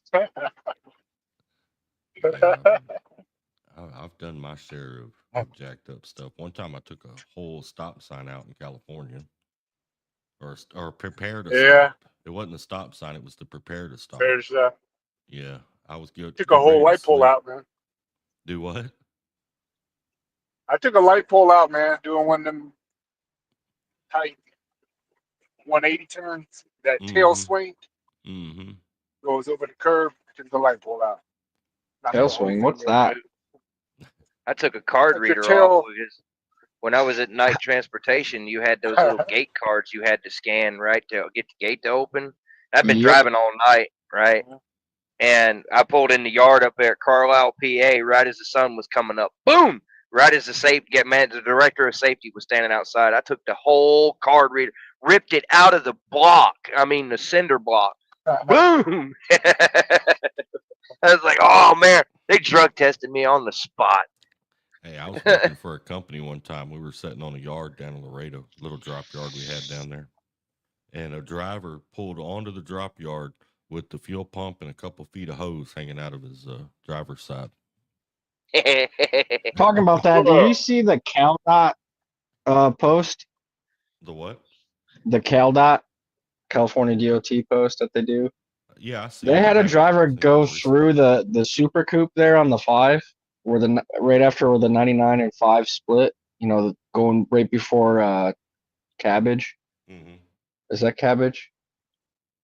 I think it's the Cabbage. 5 and 99 split. Uh, Yeah, the that's Tijuana, the Tijuana Pass. I know that. Fresno. Yeah. Yeah, the guy had literally a diesel hose hanging out of his passenger side fuel tank, and they found out that he had it in there for almost 200 miles. Oh wow. Wow. No, that's an achievement. Right? Yeah. Even they were like, I'm actually kind of impressed. Press. Yeah, Not that- even that mad. was I've hit my It's a fair record. share of stuff, man, with the trailer. I've taken out road signs in Rhode Island. I've taken out mailboxes in subdivisions. I took out deer. Yeah, Yeah, I hit a it- buck. man. Took out a One buck. time I was in Long Island, and this is back with Stevens. I was new to trucking. I'd only been driving a year or two, but I made a wrong turn, and I realized I made a wrong turn whenever I passed a Starbucks, because you don't generally see Starbucks on truck routes in Long Island or even in the New York City area. But anyhow, I get 1 or 2 streets past this Starbucks, and being new to trucking, I decide, well, there's enough room for me to turn into that residential street, so maybe I can make the entire block. So I turn into that residential street, Yeah. and I'm going from side to side trying to miss the high lines that go down to the houses, you know. I got this big old reefer. and you don't realize how big you are until you turn into a residential area. Anyhow, I get down the first street, I make a right, I get that one made. I'm golden still. Get down to the next street, make another right, still golden. I get down to the main road where I'm going to turn to go back towards the light. And when I go to make that one, there's some cars parked there. So I'm kind of cattywampus trying to make that turn. I end up in this lady's yard with my trailer, and I end up taking one of her bushes out and leaving some dual tracks right through her yard. I drug that bush all the way up to the light in front of the damn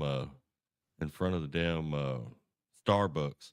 I popped the brakes, jumped out, went back there, grabbed the bush, put it on the sidewalk.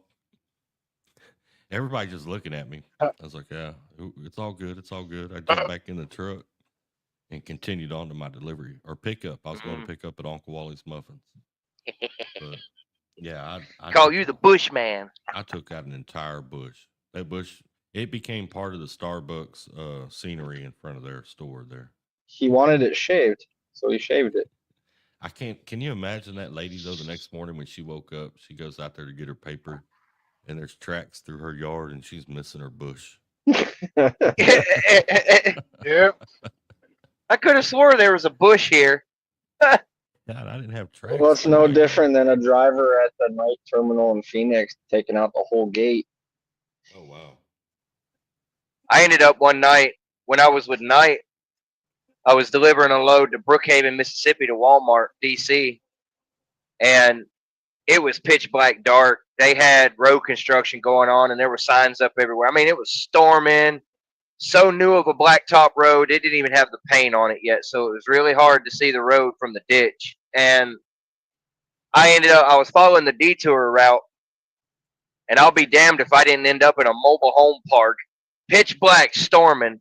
So I had to back my way out of here. And I'm following it. I could see the DC right across the field there. And it's like, what the hell just happened? I had to back out of there. And it was either, put the truck in the ditch or run over a stop sign and a couple other things with the trailer. Pank, tink, pank, pank. Brand new stuff in a trailer park. I drove through the projects in Baltimore trying to get to that TA one time. I'd made a wrong turn. I was coming from the north side. Well, I assume so if they're driving through the projects. Well, yeah. I got off the interstate. Well, mind you, the GPS, and this is one of those times where I was tired. GPS said exit here, so I exited there. I was just ready to get down there and go to sleep.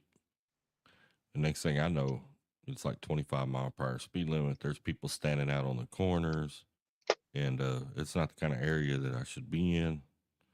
You know, yeah, it was rough, but I drove right through the middle of the projects. Right through the middle of them. In the middle of the night. And see, that was my philosophy. It's like I got to keep the drives on the pavement.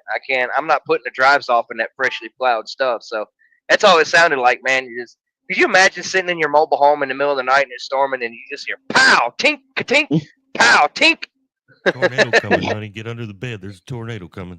I'm sure. That's what these people thought. I mean, dude, it was like a river of carnage. Yeah, but you can't say that down south. They hear a tornado coming, they go to their front porch. Yeah. Just Yeah, like we they did do. as kids. Big storm, They we do. went to the front porch. Yeah, that's true. That's very true. Got to get it on film. Dude standing outside. There's a video on YouTube. Dude standing outside. He goes to open the sliding glass door, and a tornado completely destroys his house and front yard. And he just turns around and looks. He's like, that was in Georgia. Florida, man. Georgia boys. Well, guys, I'm going to get off here because I'm going to go do a little bit of floundering. So I got to get my gear All right, ready man. and get my lights ready and see if I can't go gig some flounders. But All right, it was man. We'll nice. be All cool. right, man. Nice streaming. It was good chatting Hey, with y'all. you I as well. appreciate everybody for stopping by. And, Anytime, Snapper. Be Yeah, cool. nice You streaming. got, and keep them videos coming there, Josh the Pimp. yeah. I'll We all got to try. get together and do this again sometime. This is a way to have a laugh. Yeah, man. Yeah. Well, I'm going to go live Yep. on the other side probably within the next couple of days. And while I'm home, I'll be going live a little bit more because I'll play with this stuff. On the road, it's just kind of hard to do. But Well, you just go live on the road. You just won't Yeah. have all your gear. yeah, well, it ain't Yeah. as fun if I can't do that. Make all the sound effects. Yeah, yeah. Keep it interesting. What But you y'all got to have- do is just record it. Buy like an iPad and just record it, and then all you got to do is hit it. Yeah, add it in there. Yeah. But y'all have a good night. Stay safe. It was great chatting with y'all people. You as Y'all well. be cool, guys. All right, man. Later. Keep church. Yes, sir. Later. Later.